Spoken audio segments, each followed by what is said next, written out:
Animal Farm by George Orwell. Mr. Jones of the Manor Farm had locked the hen houses for the night, but was too drunk to remember to shut the pop-holes. With the ring of light from his lantern dancing from side to side, he lurched across the yard, kicked off his boots at the back door, drew himself a last glass of beer from the barrel in the scullery, and made his way up to bed, where Mrs. Jones was already snoring.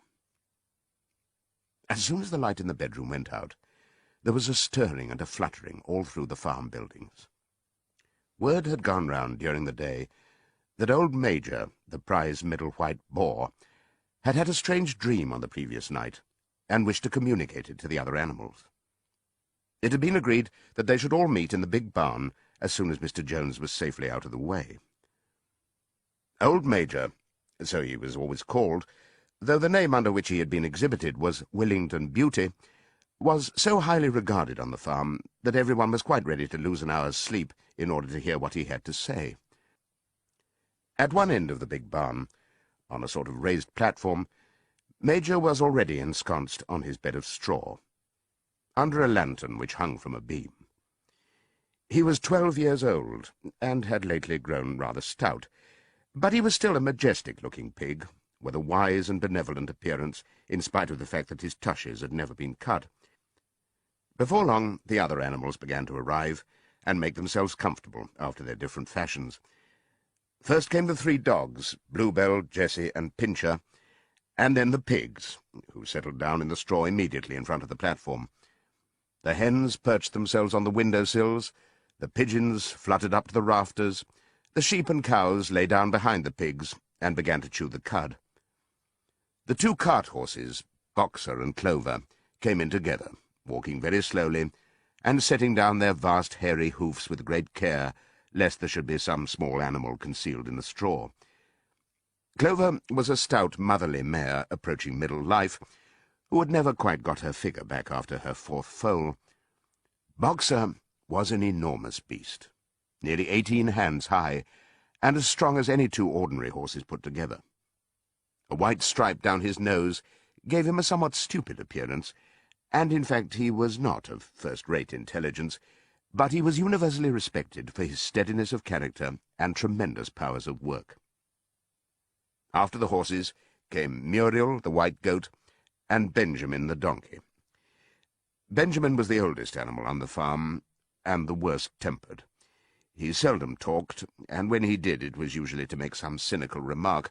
For instance, he would say that God had given him a tail to keep the flies off, but that he would sooner have had no tail and no flies. Alone among the animals on the farm, he never laughed. If asked why, he would say that he saw nothing to laugh at. Nevertheless, without openly admitting it, he was devoted to Boxer. The 2 of them usually spent their Sundays together in the small paddock beyond the orchard, grazing side by side and never speaking. The 2 horses had just lain down when a brood of ducklings, which had lost their mother, filed into the barn, cheeping feebly and wandering from side to side to find some place where they would not be trodden on. Clover made a sort of wall round them with her great foreleg, and the ducklings nestled down inside it and promptly fell asleep. At the last moment, Molly, the foolish, pretty white mare who drew Mr. Jones's trap, came mincing daintily in, chewing at a lump of sugar. She took a place near the front and began flirting her white mane, hoping to draw attention to the red ribbons it was plaited with. Last of all came the cat, who looked round as usual for the warmest place, and finally squeezed herself in between Boxer and Clover. There she purred contentedly throughout Major's speech, without listening to a word of what he was saying. All the animals were now present, except Moses, the tame raven, who slept on a perch behind the back door. When Major saw that they had all made themselves comfortable, and were waiting attentively, he cleared his throat and began, "Comrades, you have already heard about the strange dream that I had last night. But I will come to the dream later. I have something else to say first. I do not think, comrades, that I shall be with you for many months longer, and before I die, I feel it my duty to pass on to you such wisdom as I have acquired. I've had a long life. I have had much time for thought as I lay alone in my stall, and I think I may say that I understand the nature of life on this earth as well as any animal now living. It is about this that I wish to speak to you.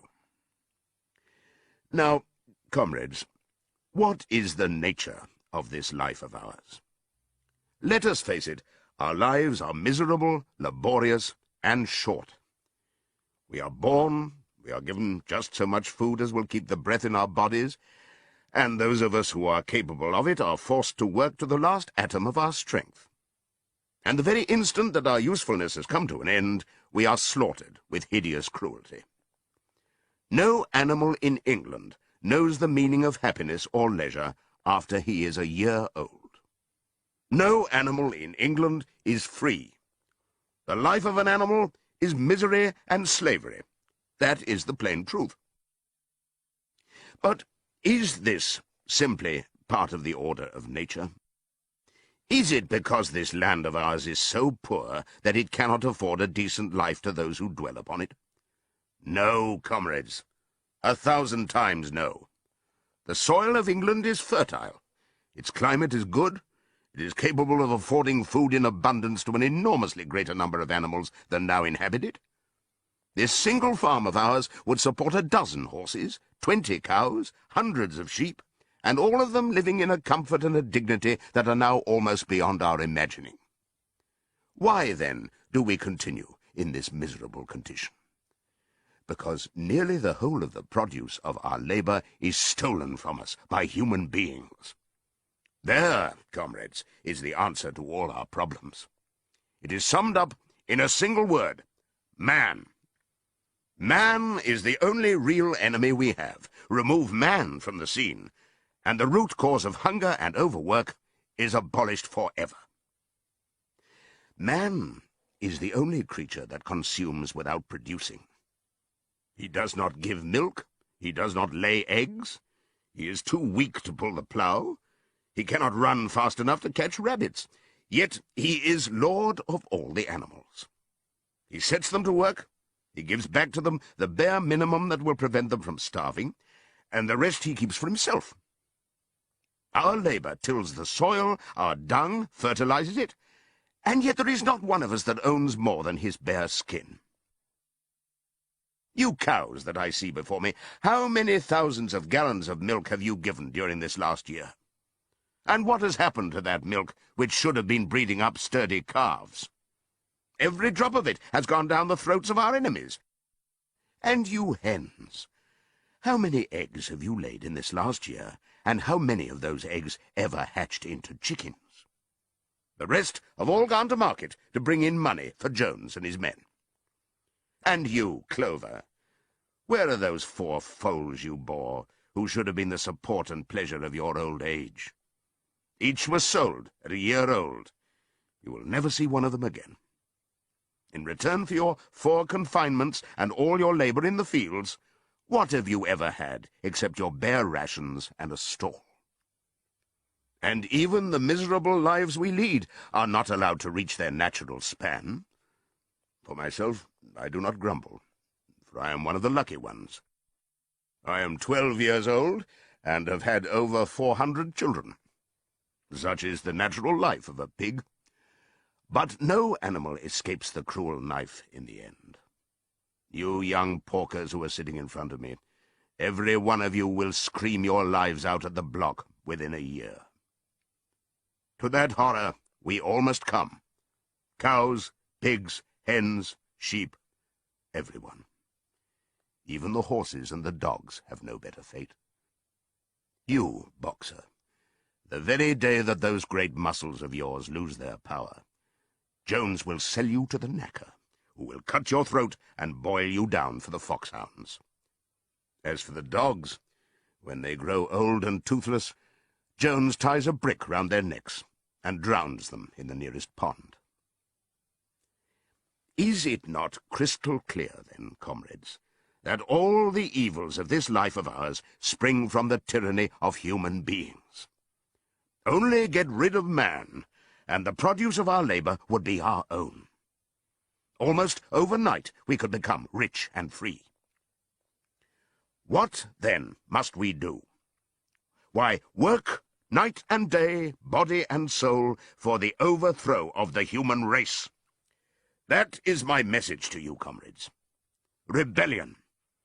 I do not know when that rebellion will come. It might be in a week or in 100 years. But I know, as surely as I see this straw beneath my feet, that sooner or later justice will be done. Fix your eyes on that, comrades, throughout the short remainder of your lives.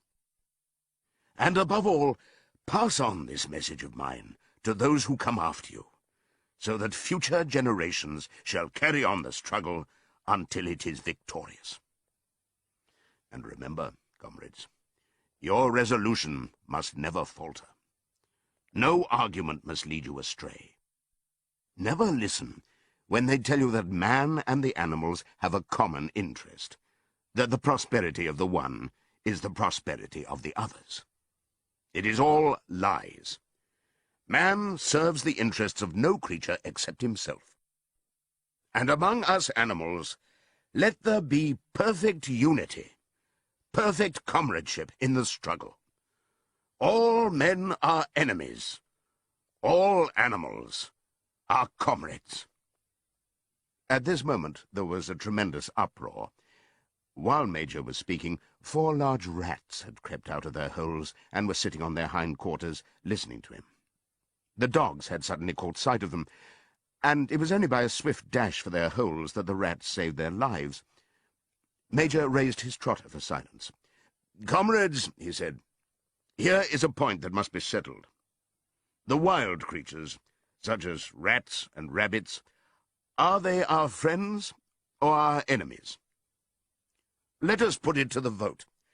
I propose this question to the meeting. Are rats comrades?" The vote was taken at once, and it was agreed by an overwhelming majority that rats were comrades. There were only 4 dissentients, the 3 dogs and the cat, who was afterwards discovered to have voted on both sides. Major continued, "I have little more to say. I merely repeat, remember always your duty of enmity towards man and all his ways. Whatever goes upon 2 legs is an enemy. Whatever goes upon 4 legs, or has wings, is a friend. And remember also that in fighting against man, we must not come to resemble him. Even when you have conquered him, do not adopt his vices. No animal must ever live in a house, or sleep in a bed, or wear clothes, or drink alcohol, or smoke tobacco, or touch money, or engage in trade. All the habits of man are evil. And above all, no animal must ever tyrannize over his own kind. Weak or strong, clever or simple, we are all brothers. No animal must ever kill any other animal. All animals are equal.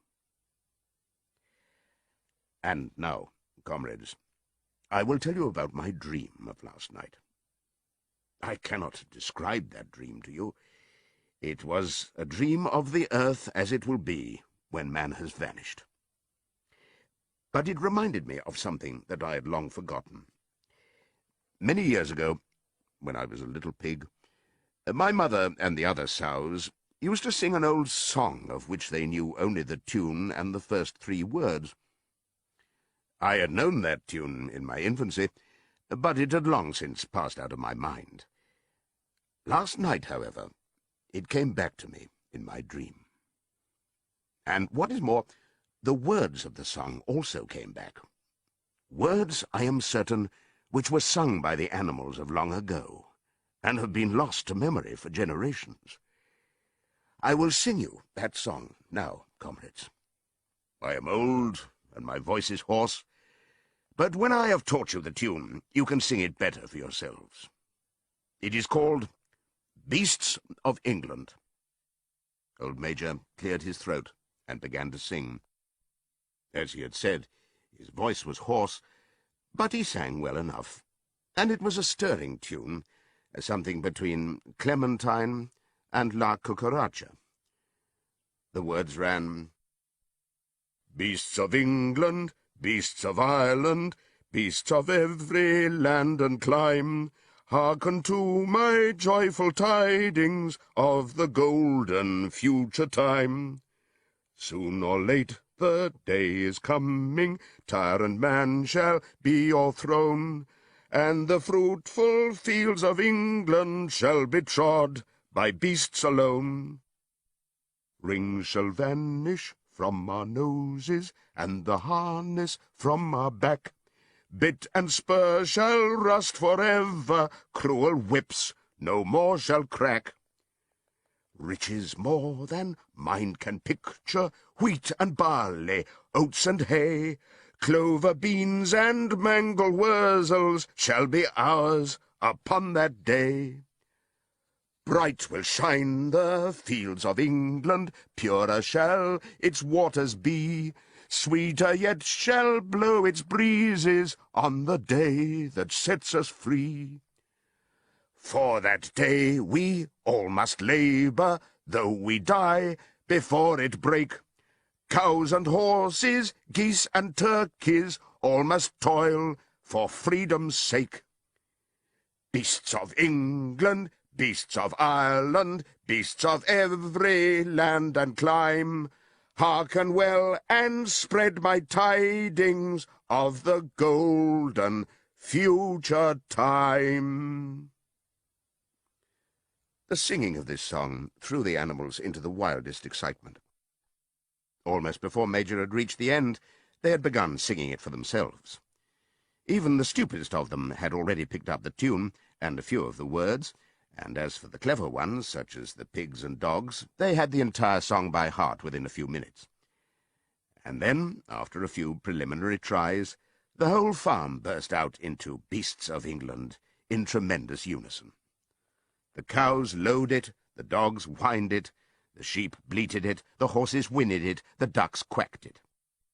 They were so delighted with the song that they sang it right through 5 times in succession, and might have continued singing it all night if they had not been interrupted. Unfortunately, the uproar awoke Mr. Jones, who sprang out of bed, making sure that there was a fox in the yard. He seized the gun which had always stood in a corner of his bedroom, and let fly a charge of No. 6 shot into the darkness. The pellets buried themselves in the wall of the barn, and the meeting broke up hurriedly. Everyone fled to his own sleeping place. The birds jumped onto their perches, the animals settled down in the straw, and the whole farm was asleep in a moment. 3 nights later, old Major died peacefully in his sleep. His body was buried at the foot of the orchard. This was early in March. During the next 3 months, there was much secret activity. Major's speech had given to the more intelligent animals on the farm a completely new outlook on life. They did not know when the rebellion predicted by Major would take place. They had no reason for thinking that it would be within their own lifetime, but they saw clearly that it was their duty to prepare for it. The work of teaching and organizing the others fell naturally upon the pigs, who were generally recognized as being the cleverest of the animals. Preeminent among the pigs were 2 young boars named Snowball and Napoleon, whom Mr. Jones was breeding up for sale. Napoleon was a large, rather fierce-looking Berkshire boar, the only Berkshire on the farm. Not much of a talker, but with a reputation for getting his own way. Snowball was a more vivacious pig than Napoleon, quicker in speech and more inventive, but was not considered to have the same depth of character. All the other male pigs on the farm were porkers. The best known among them was a small fat pig named Squealer, with very round cheeks, twinkling eyes, nimble movements, and a shrill voice. He was a brilliant talker, and when he was arguing some difficult point, he had a way of skipping from side to side and whisking his tail, which was somehow very persuasive. The others said of Squealer that he could turn black into white. These 3 had elaborated old Major's teachings into a complete system of thought, to which they gave the name of animalism. Several nights a week, after Mr. Jones was asleep, they held secret meetings in the barn and expounded the principles of animalism to the others. At the beginning, they met with much stupidity and apathy. Some of the animals talked of the duty of loyalty to Mr. Jones, whom they referred to as Master, or made elementary remarks such as, "Mr. Jones feeds us. If he were gone, we should starve to death." Others asked such questions as, "Why should we care what happens after we are dead?" Or, "If this rebellion is to happen anyway, what difference does it make whether we work for it or not?" And the pigs had great difficulty in making them see that this was contrary to the spirit of animalism. The stupidest questions of all were asked by Molly, the white mare. The very first question she asked Snowball was, "Will there still be sugar after the rebellion?" "No," said Snowball firmly. "We have no means of making sugar on this farm. Besides, you do not need sugar. You will have all the oats and hay you want." "And shall I still be allowed to wear ribbons in my mane?" asked Molly. "Comrade," said Snowball, "those ribbons that you are so devoted to are the badge of slavery. Can you not understand that liberty is worth more than ribbons?" Molly agreed, but she did not sound very convinced. The pigs had an even harder struggle to counteract the lies put about by Moses, the tame raven. Moses, who was Mr. Jones's especial pet, was a spy and a tale-bearer, but he was also a clever talker. He claimed to know of the existence of a mysterious country called Sugar Candy Mountain, to which all animals went when they died. It was situated somewhere up in the sky, a little distance beyond the clouds, Moses said. In Sugar Candy Mountain it was Sunday 7 days a week. Clover was in season all the year round, and lump sugar and linseed cake grew on the hedges. The animals hated Moses because he told tales and did no work, but some of them believed in Sugar Candy Mountain, and the pigs had to argue very hard to persuade them that there was no such place. Their most faithful disciples were the two cart horses, Boxer and Clover. These two had great difficulty in thinking anything out for themselves, but having once accepted the pigs as their teachers, they absorbed everything that they were told and passed it on to the other animals by simple arguments. They were unfailing in their attendance at the secret meetings in the barn, and led the singing of Beasts of England, with which the meetings always ended. Now, as it turned out, the rebellion was achieved much earlier and more easily than anyone had expected.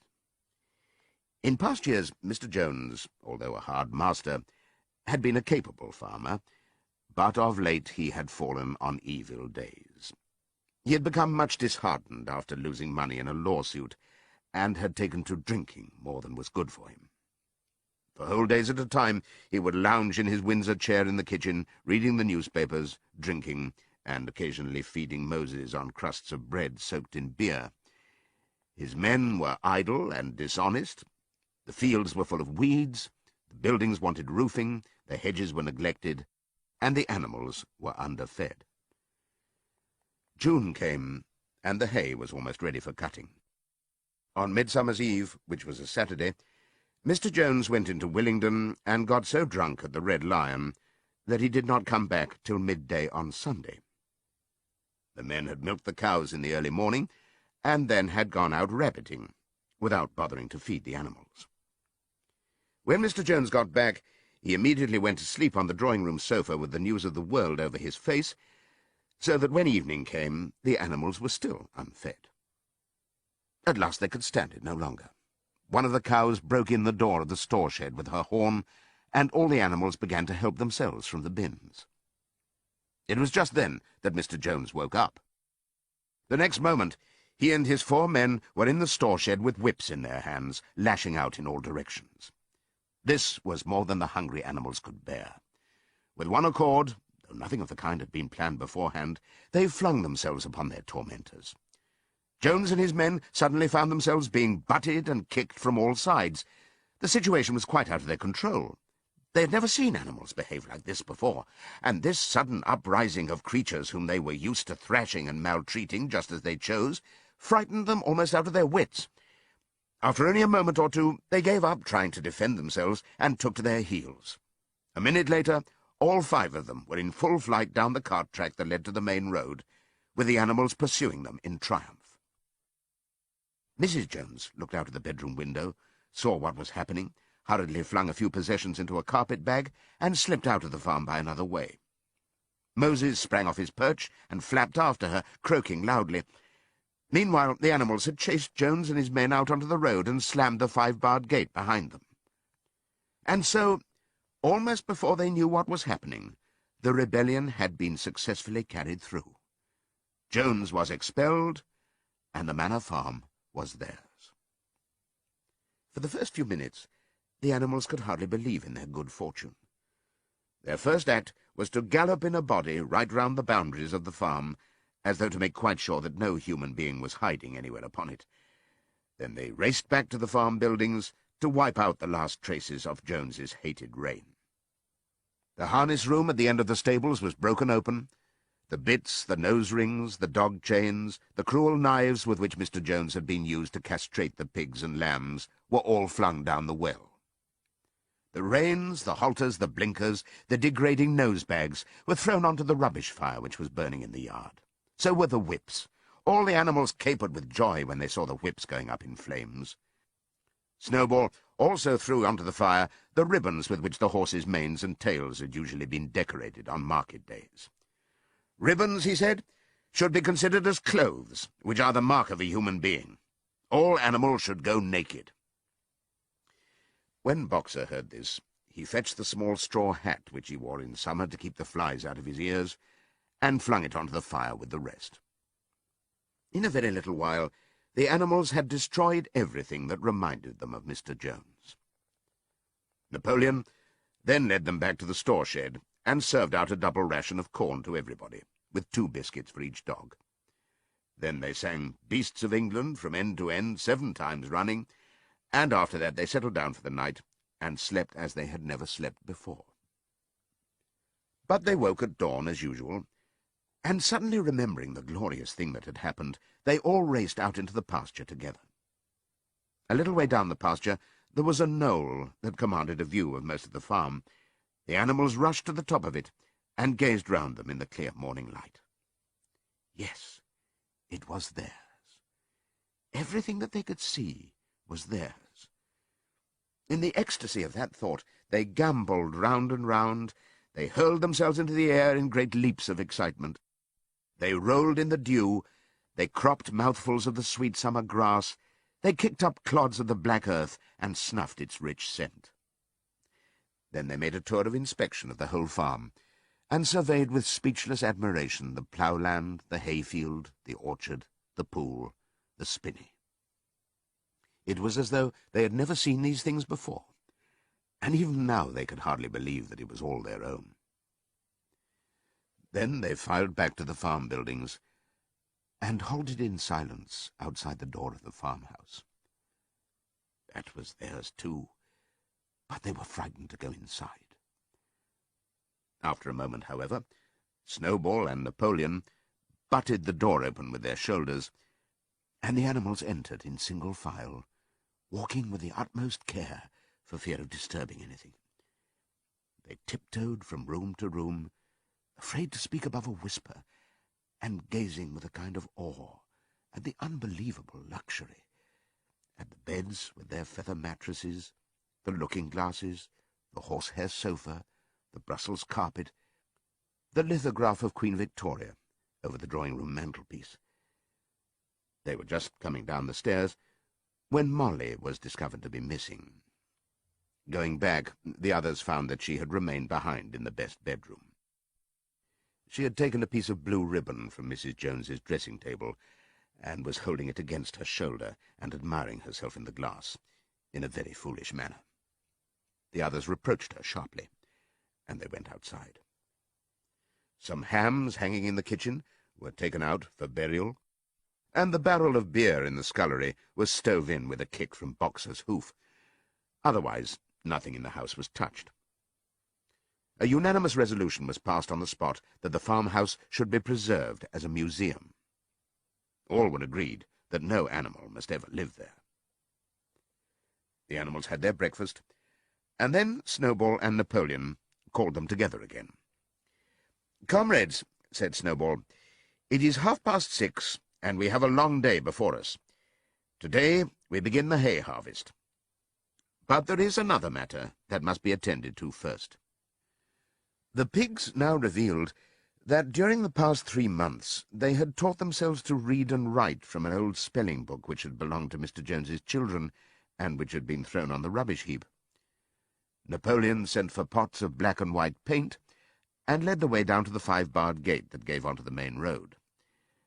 Then Snowball, for it was Snowball who was best at writing, took a brush between the 2 knuckles of his trotter, painted out Manor Farm from the top bar of the gate, and in its place painted Animal Farm. This was to be the name of the farm from now onwards. After this they went back to the farm buildings, where Snowball and Napoleon sent for a ladder which they caused to be set against the end wall of the big barn. They explained that, by their studies of the past 3 months, the pigs had succeeded in reducing the principles of animalism to 7 commandments. These 7 commandments would now be inscribed on the wall. They would form an unalterable law by which all the animals on Animal Farm must live forever after. With some difficulty, for it is not easy for a pig to balance himself on a ladder, Snowball climbed up and set to work, with Squealer a few rungs below him, holding the paint-pot. The commandments were written on the tarred wall in great white letters that could be read 30 yards away. They ran thus. The 7 commandments. 1. Whatever goes upon 2 legs is an enemy. 2. Whatever goes upon 4 legs, or has wings, is a friend. 3. No animal shall wear clothes. 4. No animal shall sleep in a bed. 5. No animal shall drink alcohol. 6. No animal shall kill any other animal. 7. All animals are equal. It was very neatly written, and except that friend was written F-R-E-I-N-D, and one of the S's was the wrong way round, the spelling was correct all the way through. Snowball read it aloud for the benefit of the others. All the animals nodded in complete agreement, and the cleverer ones at once began to learn the commandments by heart. "Now, comrades," cried Snowball, throwing down the paintbrush, "to the hayfield. Let us make it a point of honour to get in the harvest more quickly than Jones and his men could do." But at this moment the 3 cows, who had seemed uneasy for some time past, set up a loud lowing. They had not been milked for 24 hours, and their udders were almost bursting. After a little thought, the pigs sent for buckets, and milked the cows fairly successfully, their trotters being well adapted to this task. Soon there were 5 buckets of frothy, creamy milk, at which many of the animals looked with considerable interest. "What is going to happen to all that milk?" said someone. "Jones used sometimes to mix some of it in our mash," said one of the hens.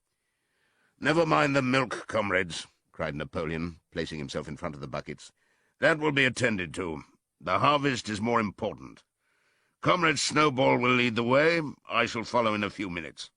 Forward, comrades! The hay is waiting." So the animals trooped down to the hayfield to begin the harvest. And when they came back in the evening, it was noticed that the milk had disappeared. How they toiled and sweated to get their hay in! But their efforts were rewarded, for the harvest was an even bigger success than they had hoped. Sometimes the work was hard. The implements had been designed for human beings and not for animals, and it was a great drawback that no animal was able to use any tool that involved standing on his hind legs. But the pigs were so clever that they could think of a way round every difficulty.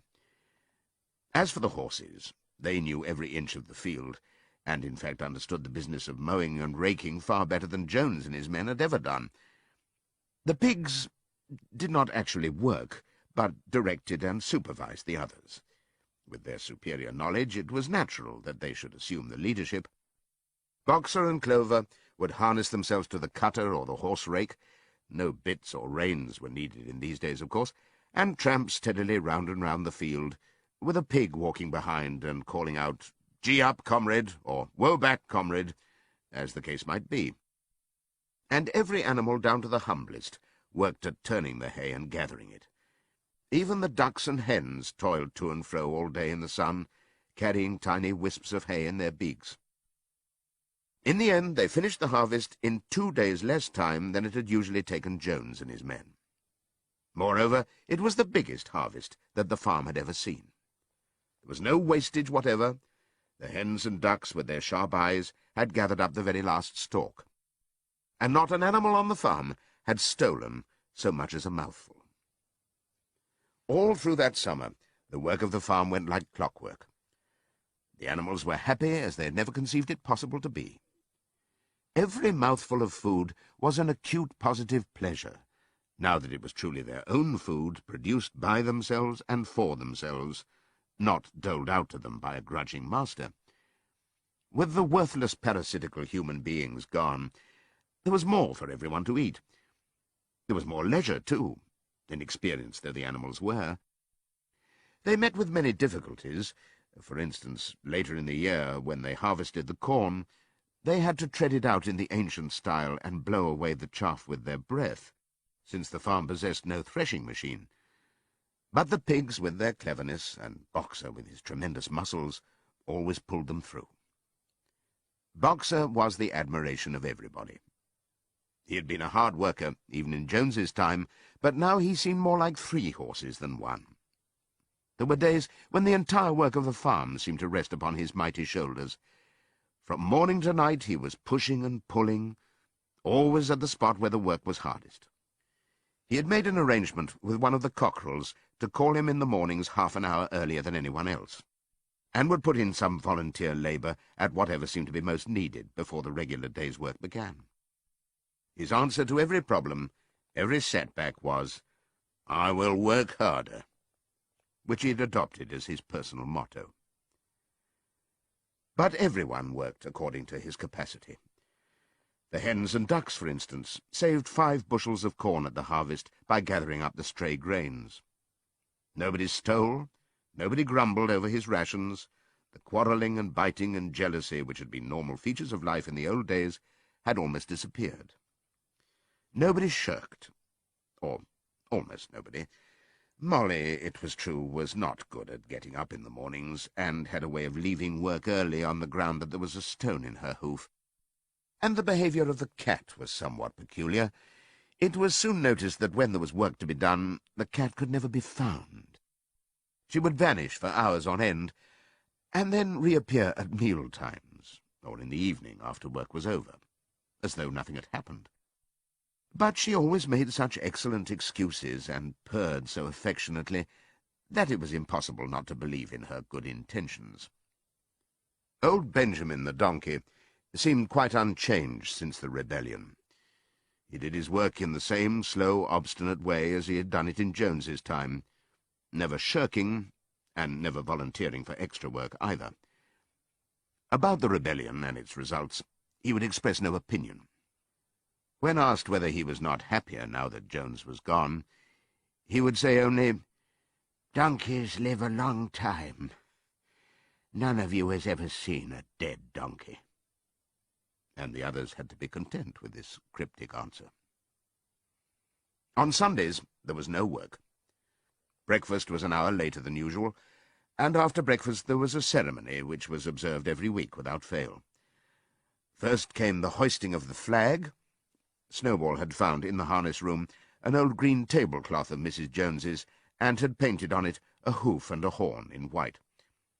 This was run up the flagstaff in the farmhouse garden every Sunday morning.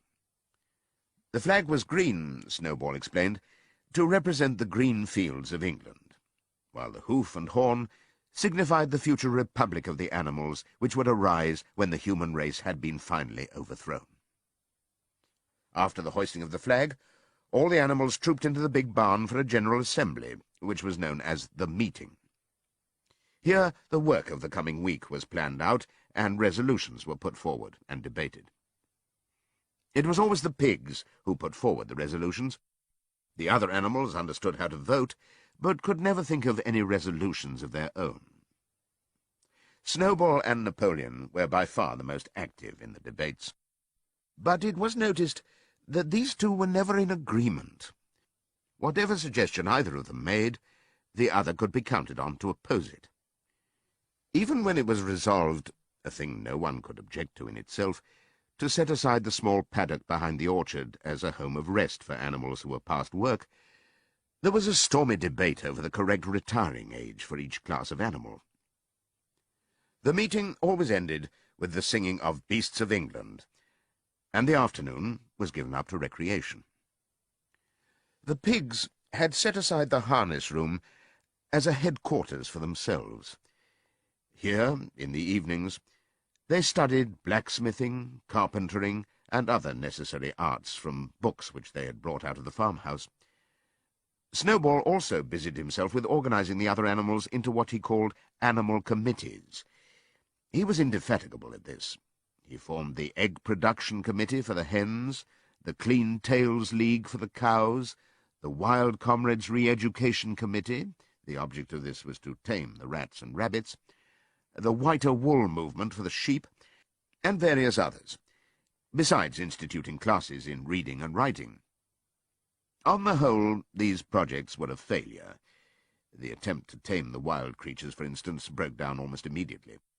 They continued to behave very much as before, and when treated with generosity, simply took advantage of it.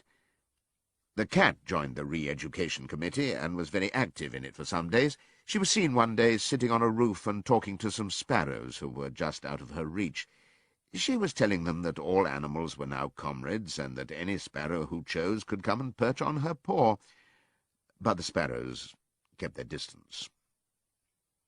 The reading and writing classes, however, were a great success.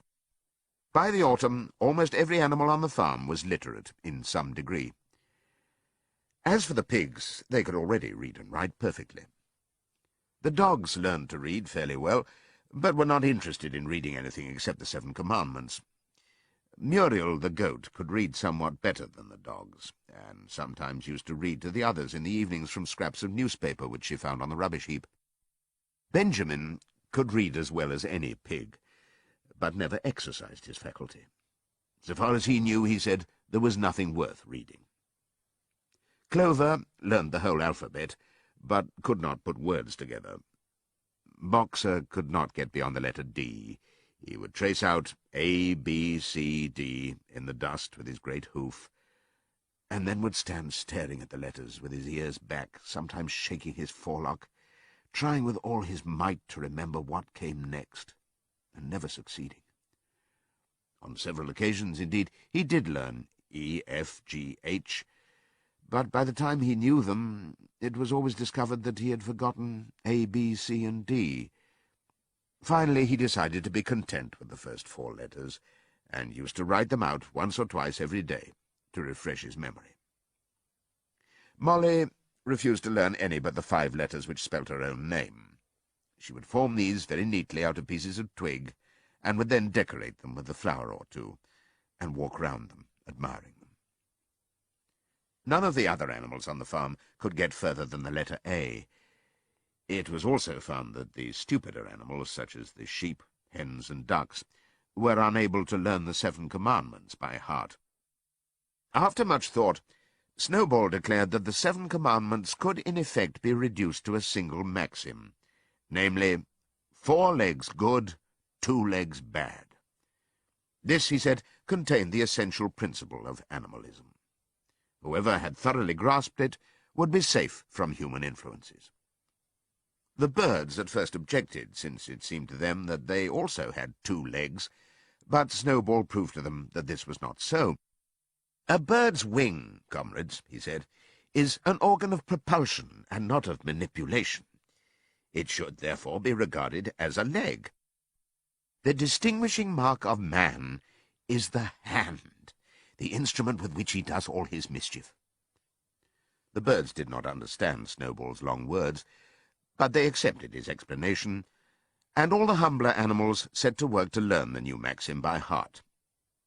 4 legs good, 2 legs bad, was inscribed on the end wall of the barn, above the 7 Commandments, and in bigger letters.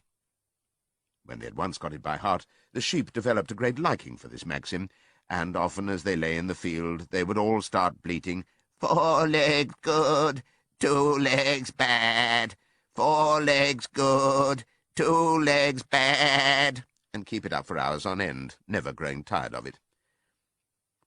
Napoleon took no interest in Snowball's committees. He said that the education of the young was more important than anything that could be done for those who were already grown up. It happened that Jessie and Bluebell had both whelped soon after the hay harvest, giving birth between them to 9 sturdy puppies.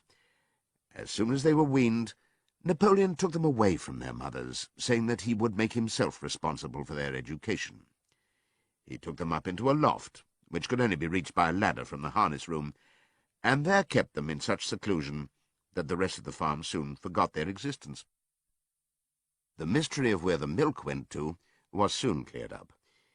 It was mixed every day into the pig's mash. The early apples were now ripening, and the grass of the orchard was littered with windfalls. The animals had assumed, as a matter of course, that these would be shared out equally. One day, however, the order went forth that all the windfalls were to be collected and brought to the harness room for the use of the pigs. At this, some of the other animals murmured, but it was no use. All the pigs were in full agreement on this point, even Snowball and Napoleon. Squealer was sent to make the necessary explanations to the others. "Comrades," he cried, "you do not imagine, I hope, that we pigs are doing this in a spirit of selfishness and privilege. Many of us actually dislike milk and apples. I dislike them myself. Our sole object in taking these things is to preserve our health. Milk and apples, this has been proved by science, comrades, contain substances absolutely necessary to the well-being of a pig. We pigs are brain workers. The whole management and organization of this farm depend on us. Day and night we are watching over your welfare. It is for your sake that we drink that milk and eat those apples. Do you know what would happen if we pigs failed in our duty? Jones would come back. Yes, Jones would come back. Surely, comrades," cried Squealer, almost pleadingly, skipping from side to side and whisking his tail, "surely there is no one among you who wants to see Jones come back." Now, if there was one thing that the animals were completely certain of, it was that they did not want Jones back. When it was put to them in this light, they had no more to say. The importance of keeping the pigs in good health was all too obvious, so it was agreed without further argument that the milk and the windfall apples, and also the main crop of apples when they ripened, should be reserved for the pigs alone. By the late summer, the news of what had happened on Animal Farm had spread across half the county. Every day Snowball and Napoleon sent out flights of pigeons, whose instructions were to mingle with the animals on neighbouring farms, tell them the story of the rebellion, and teach them the tune of Beasts of England. Most of this time, Mr. Jones had spent sitting in the tap-room of the Red Lion at Willington, complaining to anyone who would listen of the monstrous injustice he had suffered in being turned out of his property by a pack of good-for-nothing animals. The other farmers sympathized in principle, but they did not at first give him much help. At heart, each of them was secretly wondering whether he could not somehow turn Jones's misfortune to his own advantage. It was lucky that the owners of the 2 farms which adjoined Animal Farm were on permanently bad terms. One of them, which was named Foxwood, was a large, neglected, old-fashioned farm, much overgrown by woodland, with all its pastures worn out and its hedges in a disgraceful condition. Its owner, Mr. Pilkington, was an easy-going gentleman farmer who spent most of his time in fishing or hunting, according to the season. The other farm, which was called Pinchfield, was smaller and better kept. Its owner was a Mr. Frederick, a tough, shrewd man, perpetually involved in lawsuits, and with a name for driving hard bargains. These 2 disliked each other so much that it was difficult for them to come to any agreement, even in defence of their own interests. Nevertheless, they were both thoroughly frightened by the rebellion on Animal Farm, and very anxious to prevent their own animals from learning too much about it. At first they pretended to laugh to scorn the idea of animals managing a farm for themselves. The whole thing would be over in a fortnight, they said. They put it about that the animals on the manor farm They insisted on calling it the Manor Farm. They would not tolerate the name Animal Farm, were perpetually fighting among themselves, and were also rapidly starving to death. When time passed and the animals had evidently not starved to death, Frederick and Pilkington changed their tune and began to talk of the terrible wickedness that now flourished on Animal Farm. It was given out that the animals there practiced cannibalism, tortured one another with red-hot horseshoes, and had their females in common.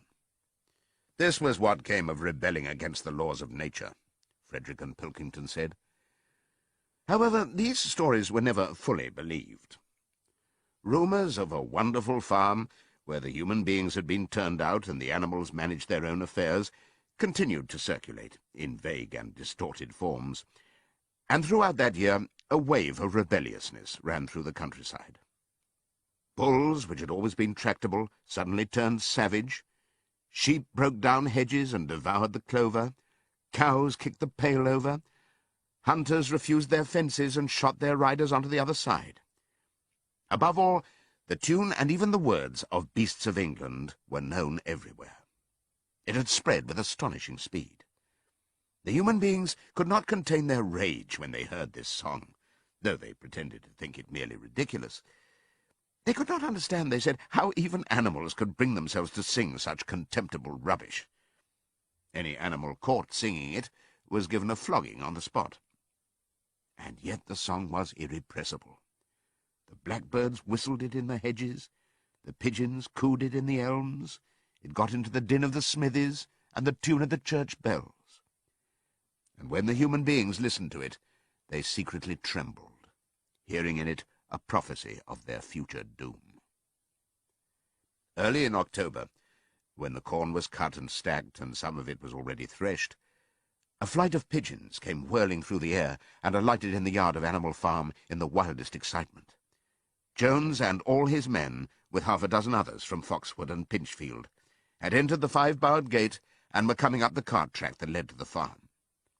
They were all carrying sticks, except Jones, who was marching ahead with a gun in his hands. Obviously, they were going to attempt the recapture of the farm. This had long been expected, and all preparations had been made. Snowball, who had studied an old book of Julius Caesar's campaigns, which he had found in the farmhouse, was in charge of the defensive operations. He gave his orders quickly, and in a couple of minutes every animal was at his post. As the human beings approached the farm buildings, Snowball launched his first attack. All the pigeons, to the number of 35, flew to and fro over the men's heads and dropped their dung on them from mid-air.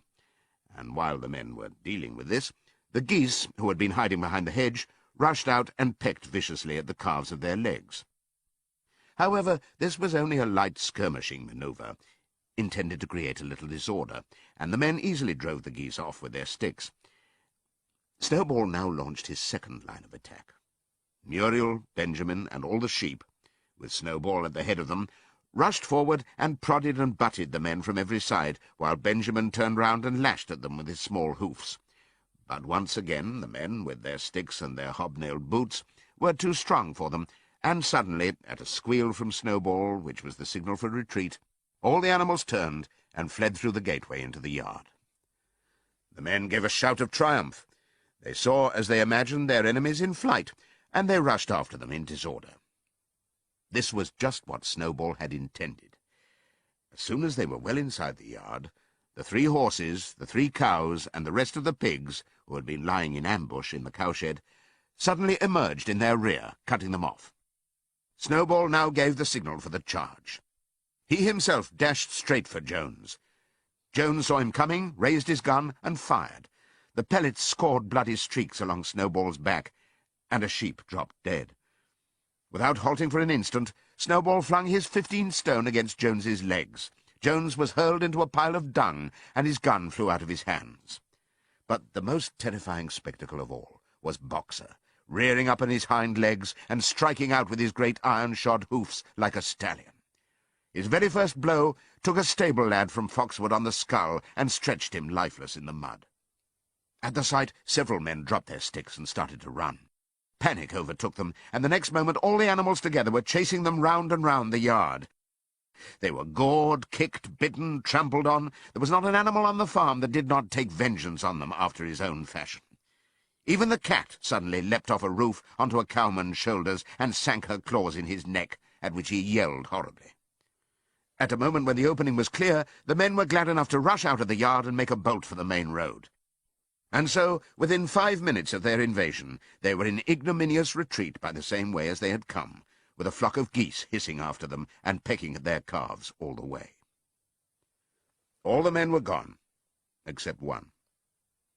Back in the yard, Boxer was pawing with his hoof at the stable lad, who lay face down in the mud, trying to turn him over. The boy did not stir. "He is dead," said Boxer sorrowfully. "I had no intention of doing that. I forgot that I was wearing iron shoes. Who will believe that I did not do this on purpose?" "No sentimentality, comrade," cried Snowball, from whose wounds the blood was still dripping. "War is war. The only good human being is a dead one." "I have no wish to take life, not even human life," repeated Boxer, and his eyes were full of tears. "Where is Molly?" exclaimed somebody. Molly, in fact, was missing. For a moment there was great alarm. It was feared that the men might have harmed her in some way, or even carried her off with them. In the end, however, she was found hiding in her stall, with her head buried among the hay in the manger. She had taken to flight as soon as the gun went off, and when the others came back from looking for her, it was to find that the stable lad, who in fact was only stunned, had already recovered and made off. The animals had now reassembled in the wildest excitement, each recounting his own exploits in the battle at the top of his voice. An impromptu celebration of the victory was held immediately. The flag was run up, and Beasts of England was sung a number of times. Then the sheep who had been killed was given a solemn funeral, a hawthorn bush being planted on her grave. At the graveside, Snowball made a little speech, emphasizing the need for all animals to be ready to die for Animal Farm if need be. The animals decided unanimously to create a military decoration, Animal Hero First Class, which was conferred there and then on Snowball and Boxer. It consisted of a brass medal — they were really some old horse brasses which had been found in the harness room — to be worn on Sundays and holidays. There was also Animal Hero Second Class, which was conferred posthumously on the dead sheep. There was much discussion as to what the battle should be called. In the end, it was named the Battle of the Cowshed, since that was where the ambush had been sprung. Mr. Jones's gun had been found lying in the mud, and it was known that there was a supply of cartridges in the farmhouse. It was decided to set the gun up at the foot of the flagstaff, like a piece of artillery, and to fire it twice a year, once on October the 12th, the anniversary of the Battle of the Cowshed, and once on Midsummer Day, the anniversary of the rebellion. As winter drew on, Molly became more and more troublesome. She was late for work every morning, and excused herself by saying that she had overslept, and she complained of mysterious pains, although her appetite was excellent. On every kind of pretext she would run away from work and go to the drinking pool, where she would stand foolishly gazing at her own reflection in the water. But there were also rumours of something more serious. One day, as Molly strolled blithely into the yard, flirting her long tail and chewing at a stalk of hay, Clover took her aside. "Molly," she said, "I have something very serious to say to you. This morning I saw you looking over the hedge that divides Animal Farm from Foxwood. One of Mr. Pilkington's men was standing on the other side of the hedge, and I was a long way away, but I'm almost certain I saw this. He was talking to you, and you were allowing him to stroke your nose. What does that mean, Molly?" "It didn't. I wasn't. It isn't true," cried Molly, beginning to prance about and paw the ground. "Molly, look me in the face. Do you give me your word of honour that that man was not stroking your nose?" "It isn't true," repeated Molly, But she could not look Clover in the face, and the next moment she took to her heels and galloped away into the field. A thought struck Clover. Without saying anything to the others, she went to Molly's stall and turned over the straw with her hoof. Hidden under the straw was a little pile of lump sugar and several bunches of ribbon of different colours. 3 days later, Molly disappeared. For some weeks, nothing was known of her whereabouts. Then the pigeons reported that they had seen her on the other side of Willingdon. She was between the shafts of a smart dog-cart, painted red and black, which was standing outside a public house. A fat, red-faced man in check breeches and gaiters, who looked like a publican, was stroking her nose and feeding her with sugar. Her coat was newly clipped, and she wore a scarlet ribbon round her forelock. She appeared to be enjoying herself, so the pigeons said. None of the animals ever mentioned Molly again. In January, there came bitterly hard weather. The earth was like iron, and nothing could be done in the fields. Many meetings were held in the big barn, and the pigs occupied themselves with planning out the work of the coming season. It had come to be accepted that the pigs, who were manifestly cleverer than the other animals, should decide all questions of farm policy, though their decisions had to be ratified by a majority vote. This arrangement would have worked well enough if it had not been for the disputes between Snowball and Napoleon. These two disagreed at every point where disagreement was possible. If one of them suggested sowing a bigger acreage with barley, the other was certain to demand a bigger acreage of oats, and if one of them said that such and such a field was just right for cabbages, the other would declare that it was useless for anything except roots. Each had his own following, and there were some violent debates. At the meetings, Snowball often won over the majority by his brilliant speeches, but Napoleon was better at canvassing support for himself in between times. He was especially successful with the sheep. Of late the sheep had taken to bleating, 4 legs good, 2 legs bad, both in and out of season, and they often interrupted the meeting with this.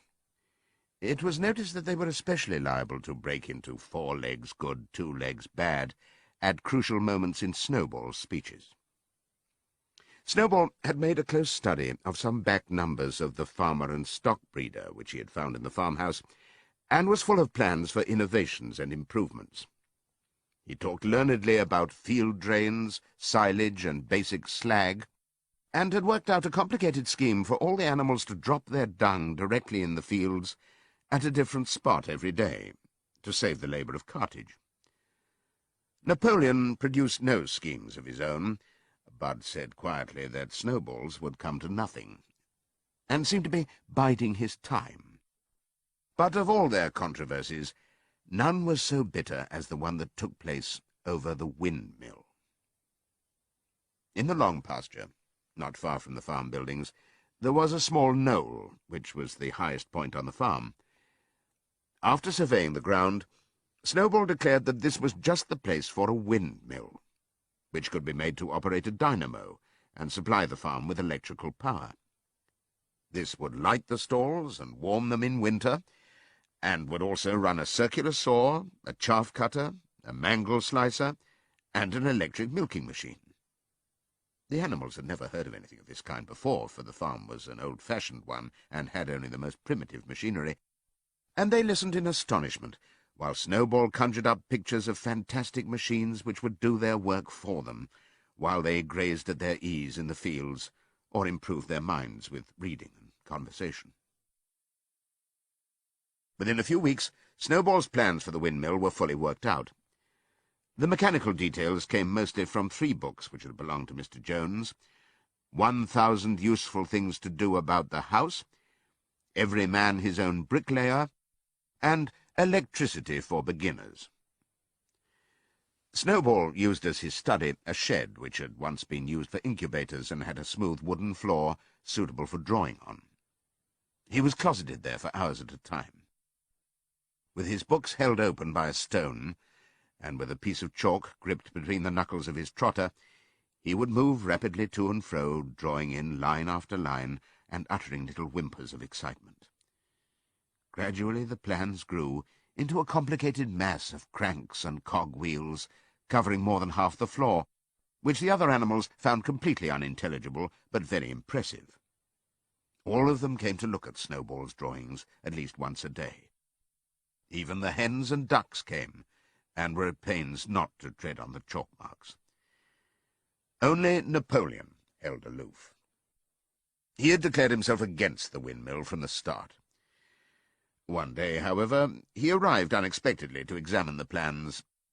He walked heavily round the shed, looked closely at every detail of the plans, and snuffed at them once or twice, then stood for a little while contemplating them out of the corner of his eye. Then suddenly he lifted his leg, urinated over the plans, and walked out without uttering a word. The whole farm was deeply divided on the subject of the windmill. Snowball did not deny that to build it would be a difficult business.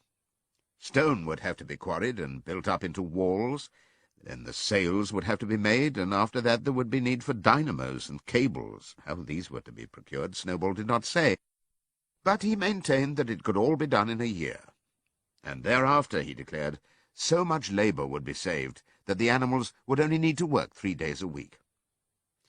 Napoleon, on the other hand, argued that the great need of the moment was to increase food production, and that if they wasted time on the windmill, they would all starve to death. The animals formed themselves into 2 factions, under the slogans, "Vote for Snowball and the 3-day week," and "Vote for Napoleon and the full manger." Benjamin was the only animal who did not side with either faction. He refused to believe either that food would become more plentiful, or that the windmill would save work. Windmill or no windmill, he said, life would go on as it had always gone on. That is, badly. Apart from the disputes over the windmill, there was the question of the defence of the farm. It was fully realized that though the human beings had been defeated in the Battle of the Cowshed, they might make another and more determined attempt to recapture the farm and reinstate Mr. Jones. They had all the more reason for doing so, because the news of their defeat had spread across the countryside and made the animals on the neighbouring farms more restive than ever. As usual, Snowball and Napoleon were in disagreement. According to Napoleon, what the animals must do was to procure firearms and train themselves in the use of them. According to Snowball, they must send out more and more pigeons and stir up rebellion among the animals on the other farms. The one argued that if they could not defend themselves, they were bound to be conquered. The other argued that if rebellions happened everywhere, they would have no need to defend themselves. The animals listened first to Napoleon, then to Snowball, and could not make up their minds which was right. Indeed, they always found themselves in agreement with the one who was speaking at the moment. At last the day came when Snowball's plans were completed.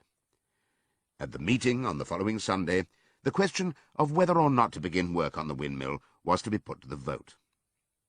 When the animals had assembled in the big barn, Snowball stood up and, though occasionally interrupted by bleating from the sheep, set forth his reasons for advocating the building of the windmill. Then Napoleon stood up to reply. He said very quietly that the windmill was nonsense, and that he advised nobody to vote for it, and promptly sat down again. He had spoken for barely 30 seconds, and seemed almost indifferent as to the effect he produced. At this, Snowball sprang to his feet, and shouting down the sheep, who had begun bleating again, broke into a passionate appeal in favour of the windmill. Until now, the animals had been about equally divided in their sympathies, but in a moment Snowball's eloquence had carried them away. In glowing sentences, he painted a picture of Animal Farm as it might be when sordid labour was lifted from the animals' backs. His imagination had now run far beyond chaff-cutters and turnip slicers. Electricity, he said, could operate threshing machines, ploughs, harrows, rollers and reapers and binders, besides supplying every stall with its own electric light, hot and cold water, and an electric heater. By the time he'd finished speaking, there was no doubt as to which way the vote would go. But just at this moment, Napoleon stood up and, casting a peculiar sidelong look at Snowball, uttered a high-pitched whimper of a kind no one had ever heard him utter before. At this, There was a terrible baying sound outside, and 9 enormous dogs wearing brass-studded collars came bounding into the barn. They dashed straight for Snowball, who only sprang from his place just in time to escape their snapping jaws. In a moment he was out of the door, and they were after him. Too amazed and frightened to speak, all the animals crowded through the door to watch the chase. Snowball was racing across the long pasture that led to the road. He was running as only a pig can run, but the dogs were close on his heels. Suddenly he slipped, and it seemed certain that they had him. Then he was up again, running faster than ever. Then the dogs were gaining on him again. One of them all but closed his jaws on Snowball's tail, but Snowball whisked it free just in time. Then he put on an extra spurt, and with a few inches to spare, slipped through a hole in the hedge and was seen no more. Silent and terrified, the animals crept back into the barn. In a moment the dogs came bounding back. At first no one had been able to imagine where these creatures came from, but the problem was soon solved. They were the puppies whom Napoleon had taken away from their mothers and reared privately. Though not yet full grown, they were huge dogs, and as fierce-looking as wolves. They kept close to Napoleon. It was noticed that they wagged their tails to him in the same way as the other dogs had been used to do to Mr. Jones. Napoleon, with the dogs following him, now mounted onto the raised portion of the floor where Major had previously stood to deliver his speech. He announced that from now on the Sunday morning meetings would come to an end. They were unnecessary, he said, and wasted time. In future, all questions relating to the working of the farm would be settled by a special committee of pigs, presided over by himself. These would meet in private and afterwards communicate their decisions to the others. The animals would still assemble on Sunday mornings to salute the flag, sing Beasts of England, and receive their orders for the week, but there would be no more debates. In spite of the shock that Snowball's expulsion had given them, the animals were dismayed by this announcement. Several of them would have protested if they could have found the right arguments. Even Boxer was vaguely troubled. He set his ears back, shook his forelock several times, and tried hard to marshal his thoughts, but in the end he could not think of anything to say. Some of the pigs themselves, however, were more articulate. 4 young porkers in the front row uttered shrill squeals of disapproval, and all 4 of them sprang to their feet and began speaking at once.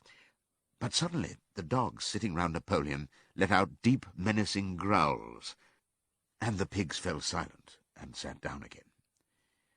Then the sheep broke out into a tremendous bleating of 4 legs good, 2 legs bad, which went on for nearly a quarter of an hour and put an end to any chance of discussion. Afterwards, Squealer was sent round the farm to explain the new arrangement to the others. "Comrades," he said, "I trust that every animal here appreciates the sacrifice that Comrade Napoleon has made in taking this extra labour upon himself. Do not imagine, comrades, that leadership is a pleasure. On the contrary, it is a deep and heavy responsibility. No one believes more firmly than Comrade Napoleon that all animals are equal. He would be only too happy to let you make your decisions for yourselves. But sometimes you might make the wrong decisions, comrades, and then where should we be? Suppose you had decided to follow Snowball, with his moonshine of windmills. Snowball, who, as we now know, was no better than a criminal." "He fought bravely at the Battle of the Cowshed," said somebody. "Bravery is not enough," said Squealer. "Loyalty and obedience are more important. And as to the Battle of the Cowshed, I believe the time will come when we shall find that Snowball's part in it was much exaggerated. Discipline, comrades, iron discipline, that is the watchword for today. One false step, and our enemies will be upon us. Surely, comrades, you do not want Jones back." Once again, this argument was unanswerable.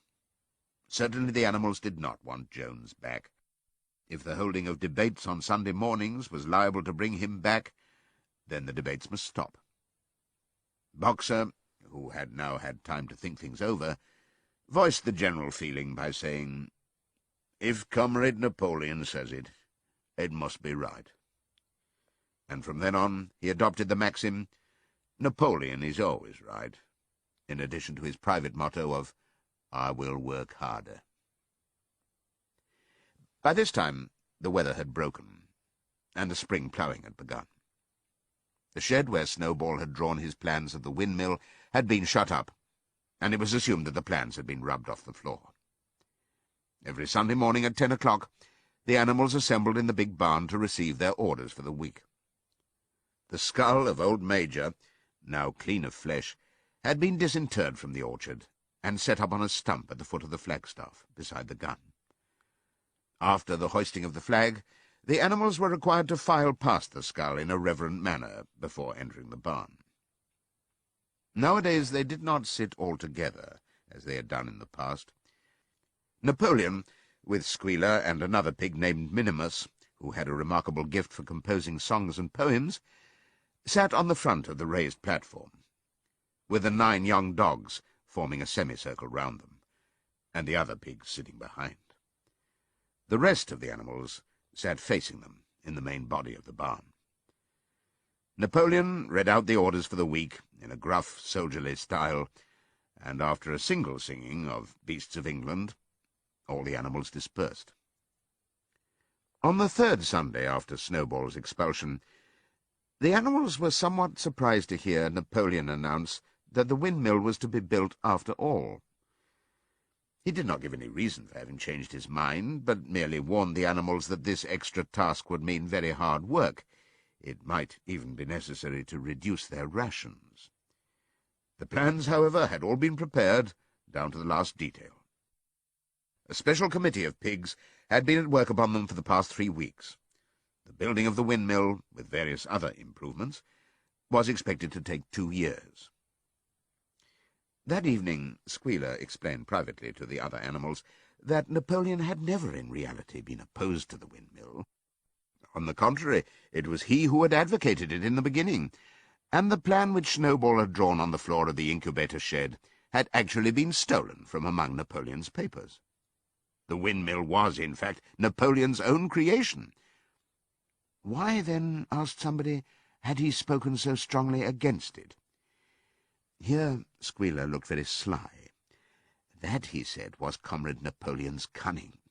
He had seemed to oppose the windmill simply as a manoeuvre to get rid of Snowball, who was a dangerous character and a bad influence. Now that Snowball was out of the way, the plan could go forward without his interference. This, said Squealer, was something called tactics. He repeated a number of times, "Tactics, comrades, tactics," skipping round and whisking his tail with a merry laugh. The animals were not certain what the word meant, but Squealer spoke so persuasively, and the 3 dogs who happened to be with him growled so threateningly, that they accepted his explanation without further questions. All that year the animals worked like slaves. But they were happy in their work. They grudged no effort or sacrifice, well aware that everything they did was for the benefit of themselves and those of their kind who would come after them, and not for a pack of idle, thieving human beings. Throughout the spring and summer they worked a 60-hour week, and in August Napoleon announced that there would be work on Sunday afternoons as well. This work was strictly voluntary, but any animal who absented himself from it would have his rations reduced by half. Even so, it was found necessary to leave certain tasks undone. The harvest was a little less successful than in the previous year, and 2 fields which should have been sown with roots in the early summer were not sown because the ploughing had not been completed early enough. It was possible to foresee that the coming winter would be a hard one. The windmill presented unexpected difficulties. There was a good quarry of limestone on the farm, and plenty of sand and cement had been found in one of the outhouses, so that all the materials for building were at hand. But the problem the animals could not at first solve was how to break up the stone into pieces of suitable size. There seemed no way of doing this except with picks and crowbars, which no animal could use because no animal could stand on his hind legs. Only after weeks of vain effort did the right idea occur to somebody, namely to utilize the force of gravity. Huge boulders, far too big to be used as they were lying all over the bed of the quarry. The animals lashed ropes round these, and then all together, cows, horses, sheep, any animal that could lay hold of the rope, even the pigs sometimes joined in at critical moments, they dragged them with desperate slowness up the slope to the top of the quarry, where they were toppled over the edge to shatter to pieces below. Transporting the stone, when it was once broken, was comparatively simple. The horses carried it off in cartloads, the sheep dragged single blocks, even Muriel and Benjamin yoked themselves into an old governess cart and did their share. By late summer, a sufficient store of stone had accumulated, and then the building began, under the superintendence of the pigs. But it was a slow, laborious process. Frequently it took a whole day of exhausting effort to drag a single boulder to the top of the quarry, and sometimes, when it was pushed over the edge, it failed to break. Nothing could have been achieved without Boxer, whose strength seemed equal to that of all the rest of the animals put together. When the boulder began to slip, and the animals cried out in despair at finding themselves dragged down the hill, it was always Boxer who strained himself against the rope and brought the boulder to a stop. To see him toiling up the slope, inch by inch, his breath coming fast, the tips of his hoofs clawing at the ground, and his great sides matted with sweat, filled everyone with admiration. Clover warned him sometimes to be careful not to overstrain himself, but Boxer would never listen to her. His two slogans, "I will work harder," and "Napoleon is always right," seemed to him a sufficient answer to all problems. He had made arrangements with the cockerel to call him 3/4 of an hour earlier in the mornings instead of half an hour. And in his spare moments, of which there were not many nowadays, he would go alone to the quarry, collect a load of broken stone, and drag it down to the site of the windmill unassisted. The animals were not badly off throughout that summer, in spite of the hardness of their work. If they had no more food than they had had in Jones's day, at least they did not have less. The advantage of only having to feed themselves and not having to support 5 extravagant human beings as well was so great that it would have taken a lot of failures to outweigh it. And in many ways the animal method of doing things was more efficient and saved labour.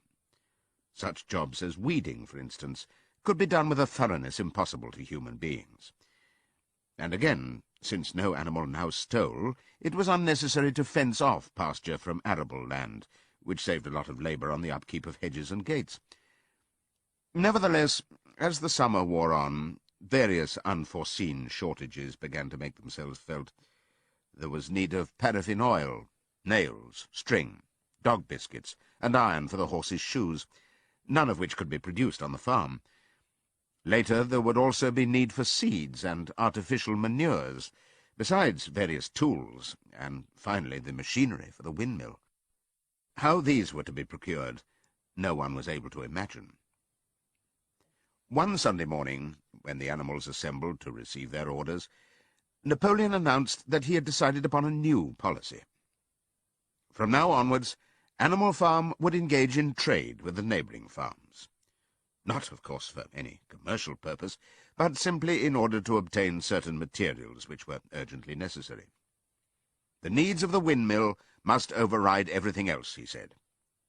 He was therefore making arrangements to sell a stack of hay and part of the current year's wheat crop, and later on, if more money were needed, it would have to be made up by the sale of eggs, for which there was always a market in Willingdon. The hens, said Napoleon, should welcome this sacrifice as their own special contribution towards the building of the windmill. Once again the animals were conscious of a vague uneasiness. Never to have any dealings with human beings, never to engage in trade, never to make use of money. Had not these been among the earliest resolutions passed at that first triumphant meeting, after Jones was expelled? All the animals remembered passing such resolutions, or at least they thought that they remembered it. The 4 young pigs who had protested when Napoleon abolished the meetings raised their voices timidly, but they were promptly silenced by a tremendous growling from the dogs. And then, as usual, the sheep broke into 4 legs good, 2 legs bad, and the momentary awkwardness was smoothed over. Finally, Napoleon raised his trotter for silence and announced that he had already made all the arrangements. There would be no need for any of the animals to come into contact with human beings, which would clearly be most undesirable. He intended to take the whole burden upon his own shoulders. Mr. Whymper, a solicitor living in Willingdon, had agreed to act as intermediary between Animal Farm and the outside world, and would visit the farm every Monday morning to receive his instructions. Napoleon ended his speech with his usual cry of "Long live Animal Farm," and after the singing of "Beasts of England," the animals were dismissed. Afterwards, Squealer made a round of the farm and set the animals' minds at rest. He assured them that the resolution against engaging in trade and using money had never been passed, or even suggested.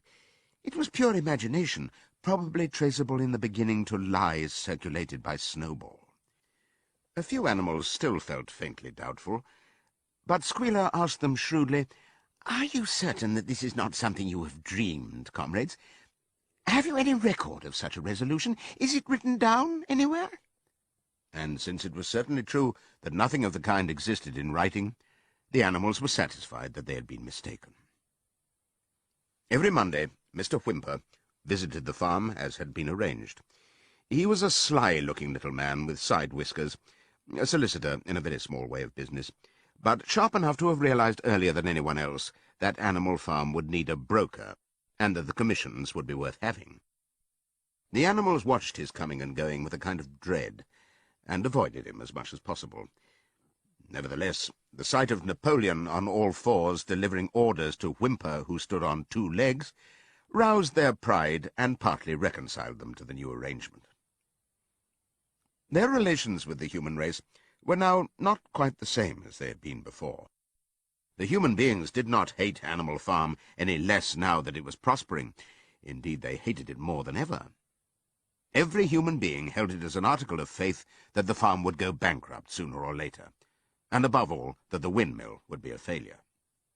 They would meet in the public houses and prove to one another by means of diagrams that the windmill was bound to fall down, or that if it did stand up, then that it would never work.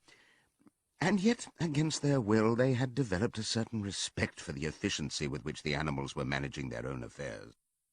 One symptom of this was that they had begun to call Animal Farm by its proper name, and ceased to pretend that it was called the Manor Farm. They had also dropped their championship of Jones, who had given up hope of getting his farm back and gone to live in another part of the county. Except through Whymper, there was as yet no contact between Animal Farm and the outside world, but there were constant rumours that Napoleon was about to enter into a definite business agreement, either with Mr. Pilkington of Foxwood or with Mr. Frederick of Pinchfield, but never, it was noticed, with both simultaneously. It was about this time that the pigs suddenly moved into the farmhouse and took up their residence there.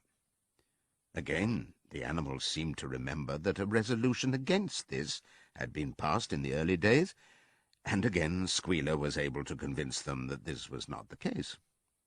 It was absolutely necessary, he said, that the pigs, who were the brains of the farm, should have a quiet place to work in. It was also more suited to the dignity of the leader, for of late he had taken to speaking of Napoleon under the title of leader, to live in a house than in a mere sty. Nevertheless, some of the animals were disturbed when they heard that the pigs not only took their meals in the kitchen and used the drawing-room as a recreation room, but also slept in the beds. Boxer passed it off as usual with, "Napoleon is always right." But Clover, who thought she remembered a definite ruling against beds, went to the end of the barn and tried to puzzle out the 7 commandments which were inscribed there. Finding herself unable to read more than individual letters, she fetched Muriel. "Muriel," she said, "read me the 4th commandment. Does it not say something about never sleeping in a bed?" With some difficulty, Muriel spelt it out. "It says, 'No animal shall sleep in a bed with sheets,'" she announced finally. Curiously enough, Clover had not remembered that the 4th commandment mentioned sheets, but as it was there on the wall, it must have done so. And Squealer, who happened to be passing at this moment, attended by 2 or 3 dogs, was able to put the whole matter in its proper perspective. "You have heard, then, comrades," he said, "that we pigs now sleep in the beds of the farmhouse. And why not? You did not suppose, surely, that there was ever a ruling against beds? A bed merely means a place to sleep in. A pile of straw in a stall is a bed, properly regarded. The rule was against sheets, which are a human invention. We have removed the sheets from the farmhouse beds and sleep between blankets. Very comfortable beds they are, too, but not more comfortable than we need, I can tell you, comrades, with all the brain work we have to do nowadays. You would not rob us of our repose, would you, comrades? You would not have us too tired to carry out our duties? Surely none of you wishes to see Jones back?" The animals reassured him on this point immediately, and no more was said about the pigs sleeping in the farmhouse beds. And when, some days afterwards, it was announced that from now on the pigs would get up an hour later in the mornings than the other animals, no complaint was made about that either. By the autumn, the animals were tired, but happy. They'd had a hard year, and after the sale of part of the hay and corn, the stores of food for the winter were none too plentiful. But the windmill compensated for everything. It was almost half built now. After the harvest there was a stretch of clear, dry weather, and the animals toiled harder than ever, thinking it well worth while to plod to and fro all day with blocks of stone, if by doing so they could raise the walls another foot. Boxer would even come out at nights and work for an hour or two on his own by the light of the harvest moon. In their spare moments the animals would walk round and round the half-finished mill, admiring the strength and perpendicularity of its walls, and marvelling that they should ever have been able to build anything so imposing. Only old Benjamin refused to grow enthusiastic about the windmill, though, as usual, he would utter nothing beyond the cryptic remark that donkeys live a long time. November came, with raging southwest winds. Building had to stop because it was now too wet to mix the cement. Finally there came a night when the gale was so violent that the farm buildings rocked on their foundations and several tiles were blown off the roof of the barn. The hens woke up squawking with terror because they had all dreamed simultaneously of hearing a gun go off in the distance. In the morning the animals came out of their stalls to find that the flagstaff had been blown down and an elm tree at the foot of the orchard had been plucked up like a radish. They had just noticed this when a cry of despair broke from every animal's throat. A terrible sight had met their eyes. The windmill was in ruins. With one accord they dashed down to the spot. Napoleon, who seldom moved out of a walk, raced ahead of them all. Yes, there it lay, the fruit of all their struggles, levelled to its foundations, the stones they had broken and carried so laboriously scattered all around. Unable at first to speak, they stood gazing mournfully at the litter of fallen stone. Napoleon paced to and fro in silence, occasionally snuffing at the ground. His tail had grown rigid and twitched sharply from side to side, a sign in him of intense mental activity. Suddenly he halted, as though his mind were made up.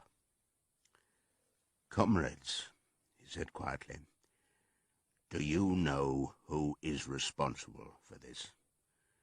Do you know the enemy who has come in the night and overthrown our windmill? Snowball!" He suddenly roared in a voice of thunder. "Snowball has done this thing, in sheer malignity, thinking to set back our plans and avenge himself for his ignominious expulsion. This traitor has crept here under cover of night and destroyed our work of nearly a year. Comrades, here and now I pronounce the death sentence upon Snowball. Animal hero second class and half a bushel of apples to any animal who brings him to justice. A full bushel to anyone who captures him alive." The animals were shocked beyond measure to learn that even Snowball could be guilty of such an action. There was a cry of indignation, and everyone began thinking out ways of catching Snowball if he should ever come back. Almost immediately, the footprints of a pig were discovered in the grass at a little distance from the knoll. They could only be traced for a few yards, but appeared to lead to a hole in the hedge.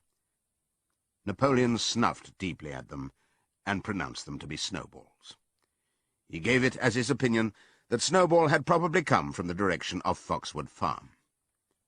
"No more delays, comrades," cried Napoleon when the footprints had been examined. "There is work to be done. This very morning we begin rebuilding the windmill, and we will build all through the winter, rain or shine. We will teach this miserable traitor that he cannot undo our work so easily. Remember, comrades, there must be no alteration in our plans. They shall be carried out to the day. Forward, comrades! Long live the windmill! Long live Animal Farm!" It was a bitter winter. The stormy weather was followed by sleet and snow, and then by a hard frost which did not break till well into February.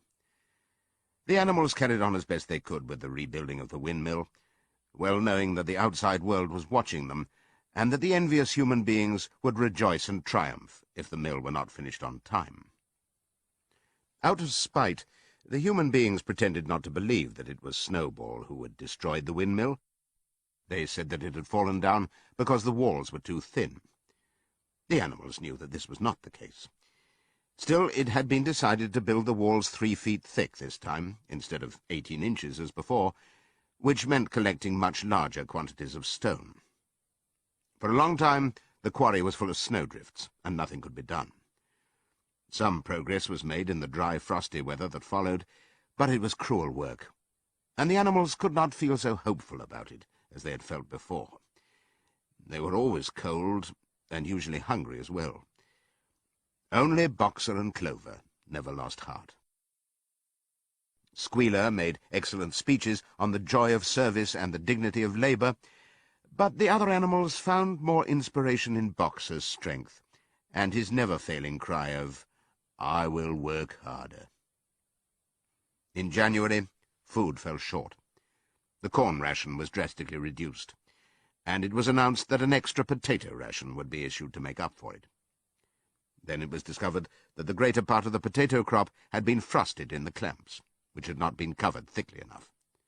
The potatoes had become soft and discoloured, and only a few were edible. For days at a time, the animals had nothing to eat but chaff and mangles. Starvation seemed to stare them in the face. It was vitally necessary to conceal this fact from the outside world. Emboldened by the collapse of the windmill, the human beings were inventing fresh lies about Animal Farm. Once again, it was being put about that all the animals were dying of famine and disease, and that they were continually fighting among themselves, and had resorted to cannibalism and infanticide. Napoleon was well aware of the bad results that might follow if the real facts of the food situation were known, and he decided to make use of Mr. Whymper to spread a contrary impression. Hitherto, the animals had had little or no contact with Whymper on his weekly visits. Now, however, a few selected animals, mostly sheep, were instructed to remark casually in his hearing that rations had been increased. In addition, Napoleon ordered the almost empty bins in the store shed to be filled nearly to the brim with sand, which was then covered up with what remained of the grain and meal. On some suitable pretext, Whymper was led through the store shed and allowed to catch a glimpse of the bins. He was deceived, and continued to report to the outside world that there was no food shortage on Animal Farm. Nevertheless, towards the end of January, it became obvious that it would be necessary to procure some more grain from somewhere. In these days, Napoleon rarely appeared in public, but spent all his time in the farmhouse, which was guarded at each door by fierce-looking dogs. When he did emerge, it was in a ceremonial manner, with an escort of 6 dogs, who closely surrounded him and growled if anyone came too near. Frequently, he did not even appear on Sunday mornings, but issued his orders through one of the other pigs, usually Squealer. One Sunday morning, Squealer announced that the hens, who had just come in to lay again, must surrender their eggs. Napoleon had accepted, through Whymper, a contract for 400 eggs a week. The price of these would pay for enough grain and meal to keep the farm going till summer came on and conditions were easier. When the hens heard this, they raised a terrible outcry. They had been warned earlier that this sacrifice might be necessary, but had not believed that it would really happen. They were just getting their clutches ready for the spring sitting, and they protested that to take the eggs away now was murder. For the first time since the expulsion of Jones, there was something resembling a rebellion. Led by 3 young black Minorca pullets, the hens made a determined effort to thwart Napoleon's wishes. Their method was to fly up to the rafters and there lay their eggs, which smashed to pieces on the floor. Napoleon acted swiftly and ruthlessly. He ordered the hens' rations to be stopped, and decreed that any animal giving so much as a grain of corn to a hen should be punished by death. The dogs saw to it that these orders were carried out. For 5 days the hens held out, then they capitulated and went back to their nesting boxes. 9 hens had died in the meantime. Their bodies were buried in the orchard, and it was given out that they had died of coccidiosis. Whymper heard nothing of this affair, and the eggs were duly delivered, a grocer's van driving up to the farm once a week to take them away. All this while, no more had been seen of Snowball. He was rumoured to be hiding on one of the neighbouring farms, either Foxwood or Pinchfield. Napoleon was by this time on slightly better terms with the other farmers than before. It happened that there was in the yard a pile of timber which had been stacked there 10 years earlier, when a beech spinney was cleared. It was well seasoned, and Whymper had advised Napoleon to sell it. Both Mr. Pilkington and Mr. Frederick were anxious to buy it. Napoleon was hesitating between the two, unable to make up his mind. It was noticed that whenever he seemed on the point of coming to an agreement with Frederick, Snowball was declared to be in hiding at Foxwood, while when he inclined towards Pilkington, Snowball was said to be at Pinchfield. Suddenly, early in the spring, an alarming thing was discovered. Snowball was secretly frequenting the farm by night. The animals were so disturbed that they could hardly sleep in their stalls. Every night, it was said, he came creeping in under cover of darkness and performed all kinds of mischief. He stole the corn, he upset the milk pails, he broke the eggs, he trampled the seed beds, he gnawed the bark off the fruit trees. Whenever anything went wrong, it became usual to attribute it to Snowball. If a window was broken or a drain was blocked up, someone was certain to say that Snowball had come in the night and done it. And when the key of the store shed was lost, the whole farm was convinced that Snowball had thrown it down the well. Curiously enough, they went on believing this, even after the mislaid key was found under a sack of meal. The cows declared unanimously that Snowball crept into their stalls and milked them in their sleep. The rats, which had been troublesome that winter, were also said to be in league with Snowball. Napoleon decreed that there should be a full investigation into Snowball's activities. With his dogs in attendance, he set out and made a careful tour of inspection of the farm buildings, the other animals following at a respectful distance. At every few steps, Napoleon stopped and snuffed the ground for traces of Snowball's footsteps, which he said he could detect by the smell. He snuffed in every corner, in the barn, in the cowshed, in the hen houses, in the vegetable garden, and found traces of Snowball almost everywhere. He would put his snout to the ground, give several deep sniffs, and exclaim in a terrible voice, "Snowball! He has been here. I can smell him distinctly." And at the word Snowball, all the dogs let out blood-curdling growls and showed their side teeth. The animals were thoroughly frightened. It seemed to them as though Snowball were some kind of invisible influence, pervading the air about them and menacing them with all kinds of dangers. In the evening, Squealer called them together, and with an alarmed expression on his face, told them that he had some serious news to report. "Comrades," cried Squealer, making little nervous skips, "a most terrible thing has been discovered. Snowball has sold himself to Frederick of Pinchfield Farm, who is even now plotting to attack us and take our farm away from us.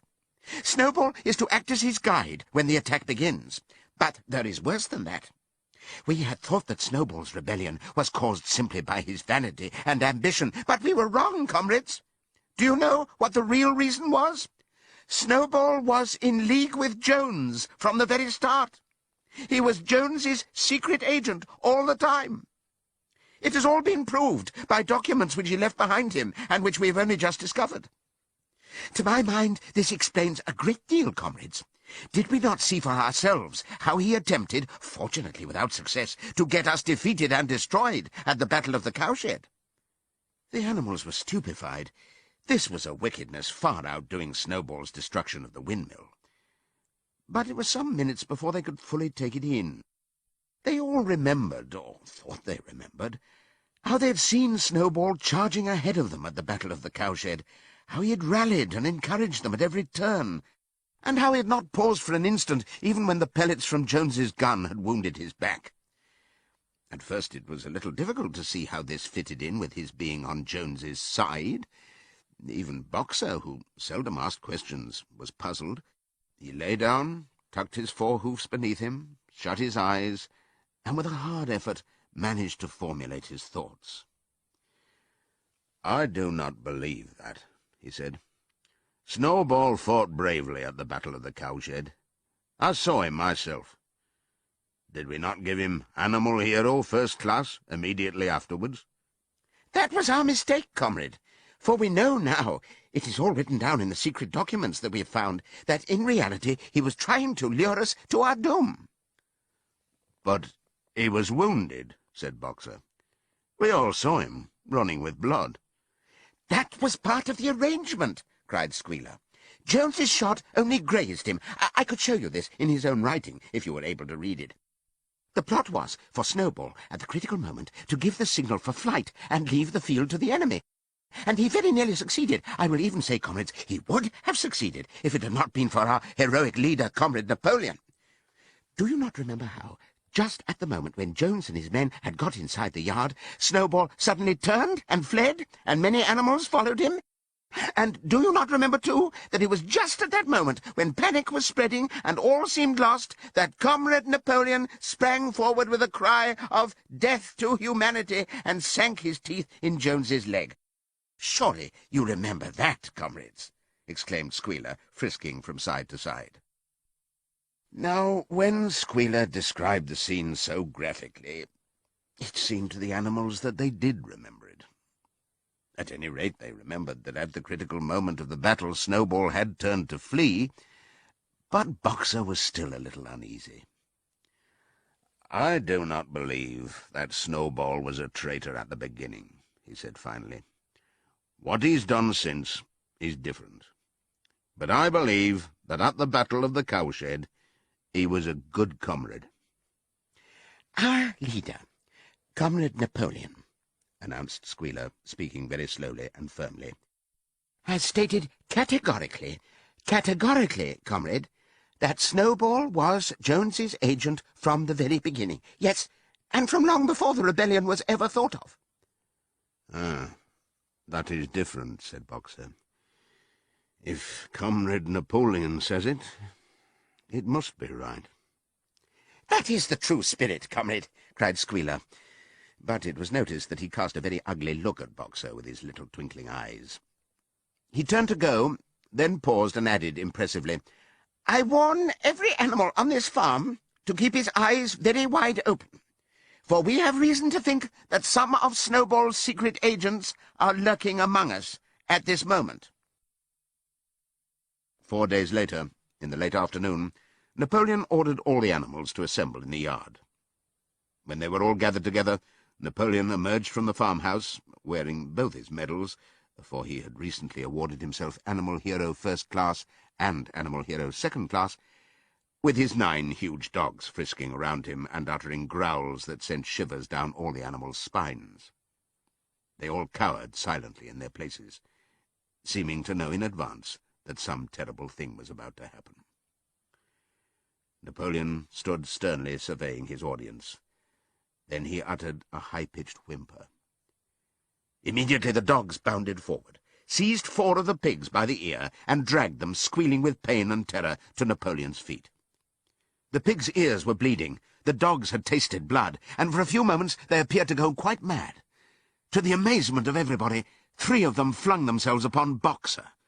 Boxer saw them coming and put out his great hoof, caught a dog in mid-air and pinned him to the ground. The dog shrieked for mercy, and the other two fled with their tails between their legs. Boxer looked at Napoleon to know whether he should crush the dog to death or let it go. Napoleon appeared to change countenance, and sharply ordered Boxer to let the dog go, whereat Boxer lifted his hoof, and the dog slunk away, bruised and howling. Presently the tumult died down. The 4 pigs waited, trembling, with guilt written on every line of their countenances. Napoleon now called upon them to confess their crimes. They were the same 4 pigs as had protested when Napoleon abolished the Sunday meetings. Without any further prompting, they confessed that they had been secretly in touch with Snowball ever since his expulsion, that they had collaborated with him in destroying the windmill, and that they had entered into an agreement with him to hand over Animal Farm to Mr. Frederick. They added that Snowball had privately admitted to them that he had been Jones's secret agent for years past. When they had finished their confession, the dogs promptly tore their throats out, and in a terrible voice Napoleon demanded whether any other animal had anything to confess. The 3 hens, who had been the ringleaders in the attempted rebellion over the eggs, now came forward and stated that Snowball had appeared to them in a dream, and incited them to disobey Napoleon's orders. They, too, were slaughtered. Then a goose came forward, and confessed to having secreted 6 ears of corn during the last year's harvest, and eaten them in the night. Then a sheep confessed to having urinated in the drinking pool, urged to do this, so she said, by Snowball, and 2 other sheep confessed to having murdered an old ram, an especially devoted follower of Napoleon, by chasing him round and round a bonfire when he was suffering from a cough. They were all slain on the spot. And so the tale of confessions and executions went on, until there was a pile of corpses lying before Napoleon's feet, and the air was heavy with the smell of blood, which had been unknown there since the expulsion of Jones. When it was all over, the remaining animals, except for the pigs and dogs, crept away in a body. They were shaken and miserable. They did not know which was more shocking, treachery of the animals who had leagued themselves with Snowball, or the cruel retribution they had just witnessed. In the old days there had often been scenes of bloodshed, equally terrible, but it seemed to all of them that it was far worse now that it was happening among themselves. Since Jones had left the farm until today, no animal had killed another animal. Not even a rat had been killed. They had made their way onto the little knoll where the half-finished windmill stood, and with one accord they all lay down as though huddling together for warmth. Clover, Muriel, Benjamin, the cows, the sheep, and a whole flock of geese and hens. Everyone, indeed, except the cat, who had suddenly disappeared just before Napoleon ordered the animals to assemble. For some time nobody spoke. Only Boxer remained on his feet. He fidgeted to and fro, swishing his long black tail against his sides, and occasionally uttering a little whinny of surprise. Finally he said, "I do not understand it. I would not have believed that such things could happen on our farm. It must be due to some fault in ourselves. The solution, as I see it, is to work harder. From now onwards, I shall get up a full hour earlier in the mornings." And he moved off at his lumbering trot and made for the quarry. Having got there, he collected 2 successive loads of stone and dragged them down to the windmill before retiring for the night. The animals huddled about Clover, not speaking. The knoll where they were lying gave them a wide prospect across the countryside. Most of Animal Farm was within their view, the long pasture stretching down to the main road, the hayfield, the spinney, the drinking pool, the ploughed fields where the young wheat was thick and green, and the red roofs of the farm buildings with the smoke curling from the chimneys. It was a clear spring evening. The grass and the bursting hedges were gilded by the level rays of the sun. Never had the farm and with a kind of surprise they remembered that it was their own farm, every inch of it their own property, appeared to the animals so desirable a place. As Clover looked down the hillside, her eyes filled with tears. If she could have spoken her thoughts, it would have been to say that this was not what they had aimed at when they had set themselves years ago to work for the overthrow of the human race.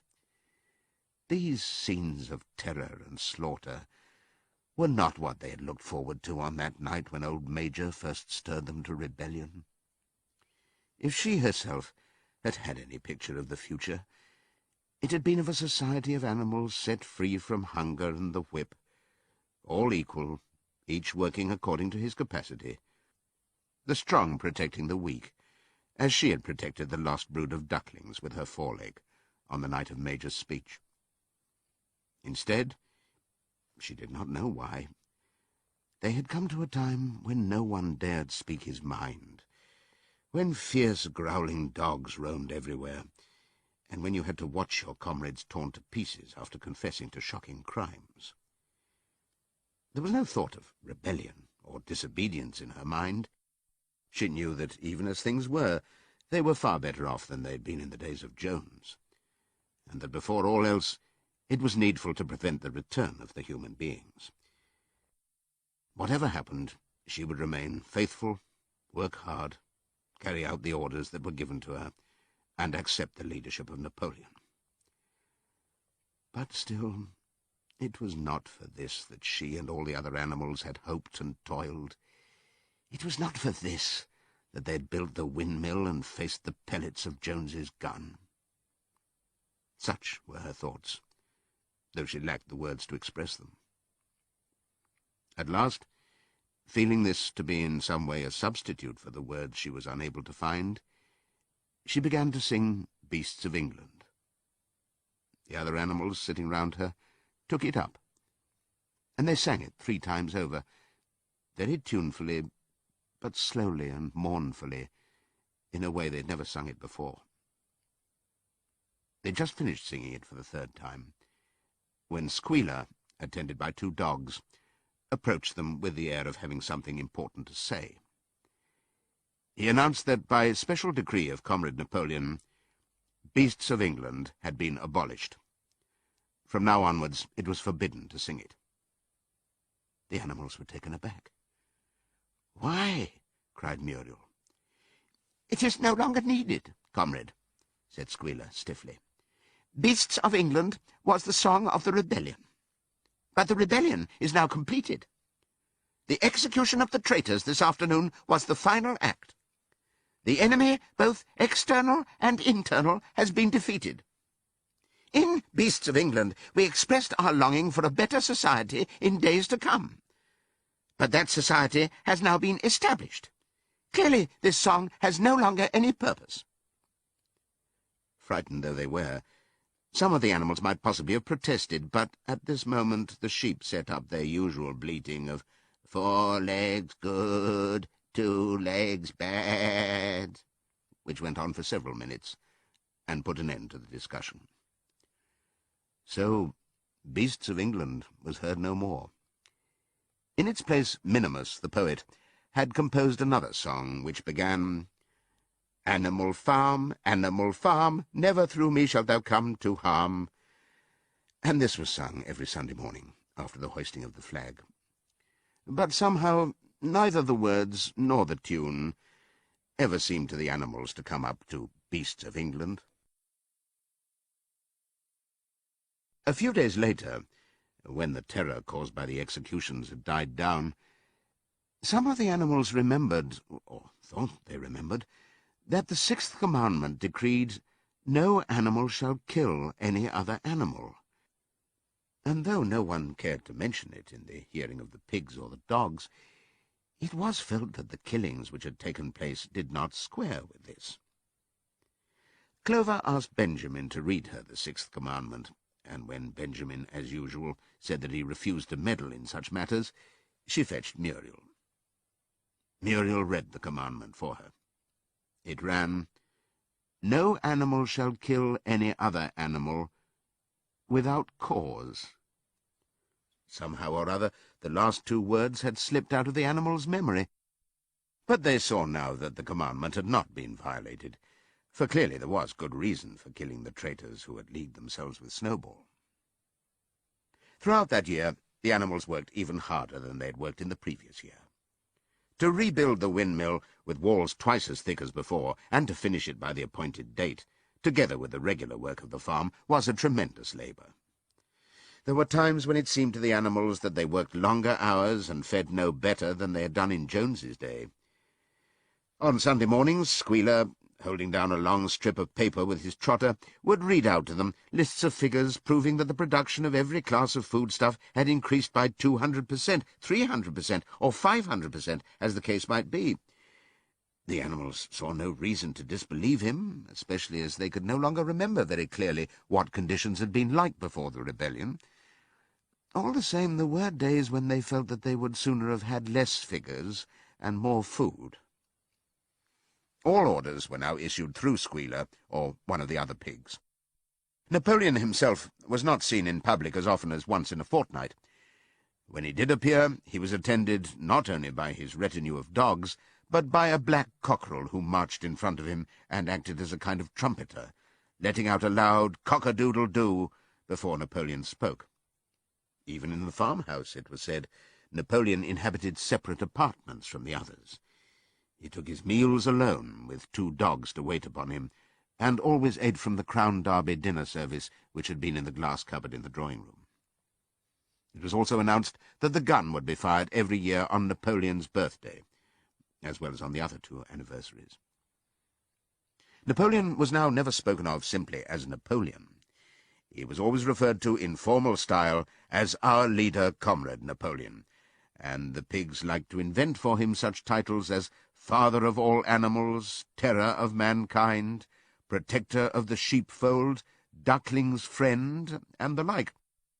In his speeches, Squealer would talk with the tears rolling down his cheeks, of Napoleon's wisdom, the goodness of his heart, and the deep love he bore to all animals everywhere, even and especially the unhappy animals who still lived in ignorance and slavery on other farms.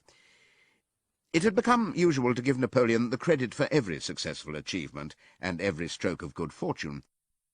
You would often hear one hen remark to another, "Under the guidance of our leader, Comrade Napoleon, I have laid 5 eggs in 6 days." Or 2 cows, enjoying a drink at the pool, would exclaim, "Thanks to the leadership of Comrade Napoleon, how excellent this water tastes." The general feeling on the farm was expressed in a poem entitled Comrade Napoleon, which was composed by Minimus, and which ran as follows. Friend of the fatherless, fountain of happiness, lord of the swill bucket, oh, how my soul is on fire when I gaze at thy calm and commanding eye, like the sun in the sky, Comrade Napoleon.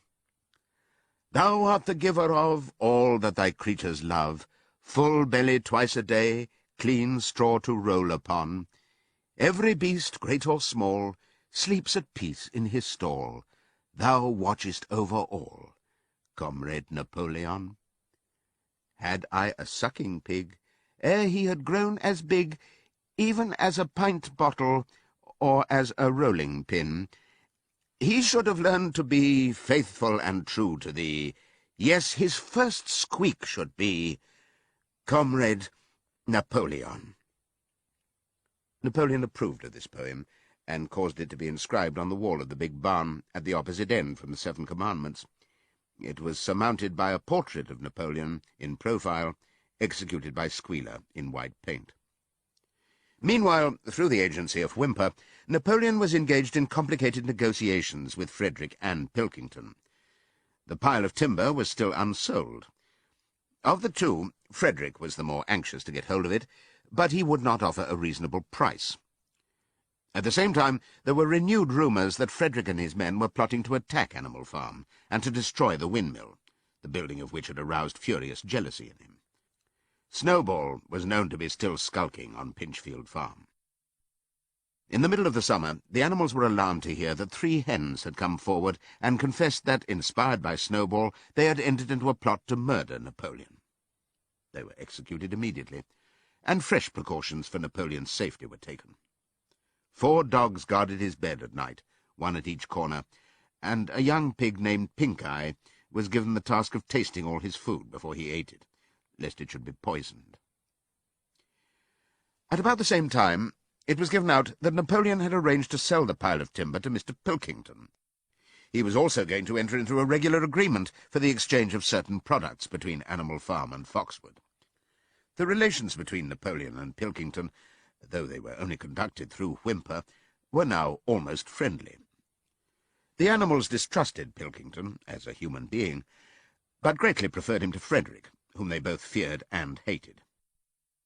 As the summer wore on, and the windmill neared completion, the rumours of an impending treacherous attack grew stronger and stronger. Frederick, it was said, intended to bring against them 20 men, all armed with guns, and he had already bribed the magistrates and police, so that if he could once get hold of the title deeds of Animal Farm, they would ask no questions.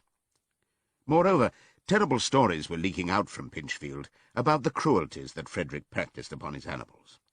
He had flogged an old horse to death, he starved his cows, he'd killed a dog by throwing it into the furnace. He amused himself in the evenings by making cocks fight with splinters of razor-blade tied to their spurs.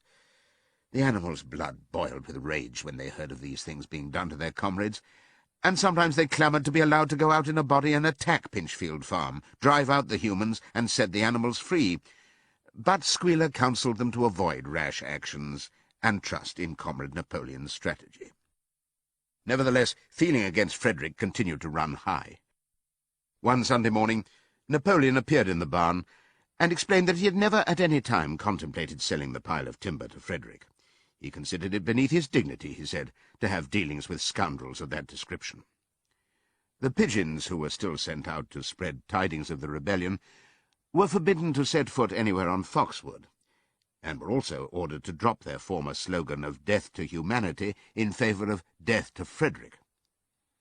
In the late summer, yet another of Snowball's machinations was laid bare. The wheat crop was full of weeds, and it was discovered that on one of his nocturnal visits Snowball had mixed weed seeds with the seed corn. A gander, who had been privy to the plot, had confessed his guilt to Squealer, and immediately committed suicide by swallowing deadly nightshade berries. The animals now also learned that Snowball had never, as many of them had believed hitherto, received the Order of Animal Hero First Class. This was merely a legend, which had been spread some time after the Battle of the Cowshed by Snowball himself. So far from being decorated, he had been censured for showing cowardice in the battle. Once again, some of the animals heard this with a certain bewilderment, but Squealer was soon able to convince them that their memories had been at fault. In the autumn, by a tremendous, exhausting effort, for the harvest had to be gathered at almost the same time, the windmill was finished. The machinery had still to be installed, and Whymper was negotiating the purchase of it, but the structure was completed. In the teeth of every difficulty, in spite of inexperience, of primitive implements, of bad luck, and of Snowball's treachery, the work had been finished punctually to the very day. Tired out but proud, the animals walked round and round their masterpiece, which appeared even more beautiful in their eyes than when it had been built the first time. Moreover, the walls were twice as thick as before. Nothing short of explosives would lay them low this time. And when they thought of how they had laboured, what discouragements they had overcome, and the enormous difference that would be made in their lives when the sails were turning and the dynamos running, when they thought of all this, their tiredness forsook them, and they gambolled round and round the windmill, uttering cries of triumph. Napoleon himself, attended by his dogs and his cockerel, came down to inspect the completed work. He personally congratulated the animals on their achievement, and announced that the mill would be named Napoleon Mill. 2 days later, the animals were called together for a special meeting in the barn.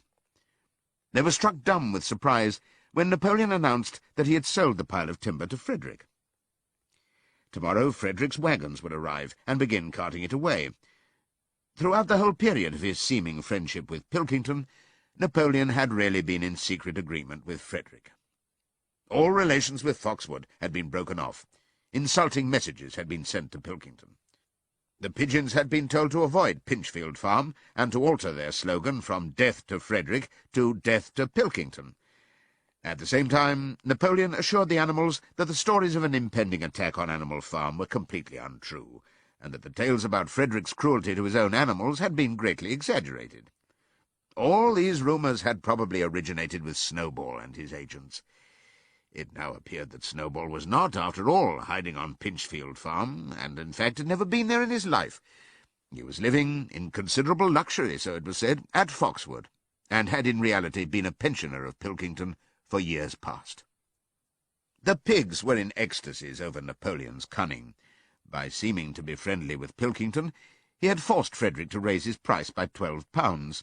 But the superior quality of Napoleon's mind, said Squealer, was shown in the fact that he trusted nobody, not even Frederick. Frederick had wanted to pay for the timber with something called a cheque, which, it seemed, was a piece of paper with a promise to pay written upon it. But Napoleon was too clever for him. He had demanded payment in real £5 notes, which were to be handed over before the timber was removed. Already Frederick had paid up, and the sum he had paid was just enough to buy the machinery for the windmill. Meanwhile, the timber was being carted away at high speed. When it was all gone, another special meeting was held in the barn for the animals to inspect Frederick's banknotes. Smiling beatifically, and wearing both his decorations, Napoleon reposed on a bed of straw on the platform, with the money at his side, neatly piled on a china dish from the farmhouse kitchen. The animals filed slowly past, and each gazed his fill. And Boxer put out his nose to sniff at the banknotes, and the flimsy white things stirred and rustled in his breath. 3 days later there was a terrible hullabaloo. Whymper, his face deadly pale, came racing up the path on his bicycle, flung it down in the yard, and rushed straight into the farmhouse. The next moment a choking roar of rage sounded from Napoleon's apartments. The news of what had happened spread round the farm like wildfire. The banknotes were forgeries. Frederick had got the timber for nothing. Napoleon called the animals together immediately, and in a terrible voice pronounced the death sentence upon Frederick. When captured, he said, Frederick should be boiled alive. At the same time he warned them that after this treacherous deed the worst was to be expected. Frederick and his men might make their long-expected attack at any moment. Sentinels were placed at all the approaches to the farm. In addition, 4 pigeons were sent to Foxwood with a conciliatory message, which it was hoped might re-establish good relations with Pilkington.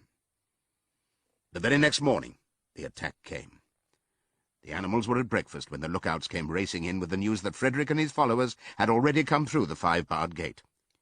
Boldly enough the animals sallied forth to meet them, but this time they did not have the easy victory that they had had in the Battle of the Cowshed. There were 15 men, with half a dozen guns between them, and they opened fire as soon as they got within 50 yards. The animals could not face the terrible explosions and the stinging pellets, and in spite of the efforts of Napoleon and Boxer to rally them, they were soon driven back. A number of them were already wounded. They took refuge in the farm buildings and peeped cautiously out from chinks and knotholes. The whole of the big pasture, including the windmill, was in the hands of the enemy. For the moment, even Napoleon seemed at a loss. He paced up and down without a word, his tail rigid and twitching. Wistful glances were sent in the direction of Foxwood. If Pilkington and his men would help them, the day might yet be won. But at this moment the 4 pigeons who had been sent out on the day before returned, one of them bearing a scrap of paper from Pilkington. On it was pencilled the words, "Serves you right." Meanwhile, Frederick and his men had halted about the windmill. The animals watched them, and a murmur of dismay went round. 2 of the men had produced a crowbar and a sledgehammer. They were going to knock the windmill down. "Impossible!" cried Napoleon. "We have built the walls far too thick for that. They could not knock it down in a week. Courage, comrades!" But Benjamin was watching the movements of the men intently. The 2 with the hammer and the crowbar were drilling a hole near the base of the windmill. Slowly, and with an air almost of amusement, Benjamin nodded his long muzzle. "I thought so," he said. "Do you not see what they're doing? In another moment they're going to pack blasting powder into that hole." Terrified, the animals waited. It was impossible now to venture out of the shelter of the buildings. After a few minutes, the men were seen to be running in all directions. Then there was a deafening roar. The pigeons swirled into the air, and all the animals, except Napoleon, flung themselves flat on their bellies and hid their faces. When they got up again, a huge cloud of black smoke was hanging where the windmill had been. Slowly the breeze drifted it away. The windmill had ceased to exist. At this sight, the animals' courage returned to them. The fear and despair they had felt a moment earlier were drowned in their rage against this vile, contemptible act. A mighty cry for vengeance went up, and without waiting for further orders, they charged forth in a body and made straight for the enemy. This time they did not heed the cruel pellets that swept over them like hail. It was a savage, bitter battle. The men fired again and again, and when the animals got to close quarters, lashed out with their sticks and their heavy boots. A cow, 3 sheep, and 2 geese were killed, and nearly everyone was wounded. Even Napoleon, who was directing operations from the rear, had the tip of his tail chipped by a pellet, but the men did not go unscathed either. 3 of them had their heads broken by blows from Boxer's hoofs, another was gored in the belly by a cow's horn, another had his trousers nearly torn off by Jessie and Bluebell. And when the 9 dogs of Napoleon's own bodyguard, whom he had instructed to make a detour under cover of the hedge, suddenly appeared on the men's flank, baying ferociously, panic overtook them. They saw that they were in danger of being surrounded. Frederick shouted to his men to get out while the going was good, and the next moment the cowardly enemy was running for dear life. The animals chased them right down to the bottom of the field and got in some last kicks at them as they forced their way through the thorn hedge. They had won, but they were weary and bleeding. Slowly they began to limp back towards the farm. The sight of their dead comrades stretched upon the grass moved some of them to tears. And for a little while they halted in sorrowful silence at the place where the windmill had once stood. Yes, it was gone. Almost the last trace of their labor was gone. Even the foundations were partially destroyed, and in rebuilding it they could not this time, as before, make use of the fallen stones. This time the stones had vanished too. The force of the explosion had flung them to distances of hundreds of yards. It was as though the windmill had never been. As they approached the farm, Squealer, who had unaccountably been absent during the fighting, came skipping towards them, whisking his tail and beaming with satisfaction.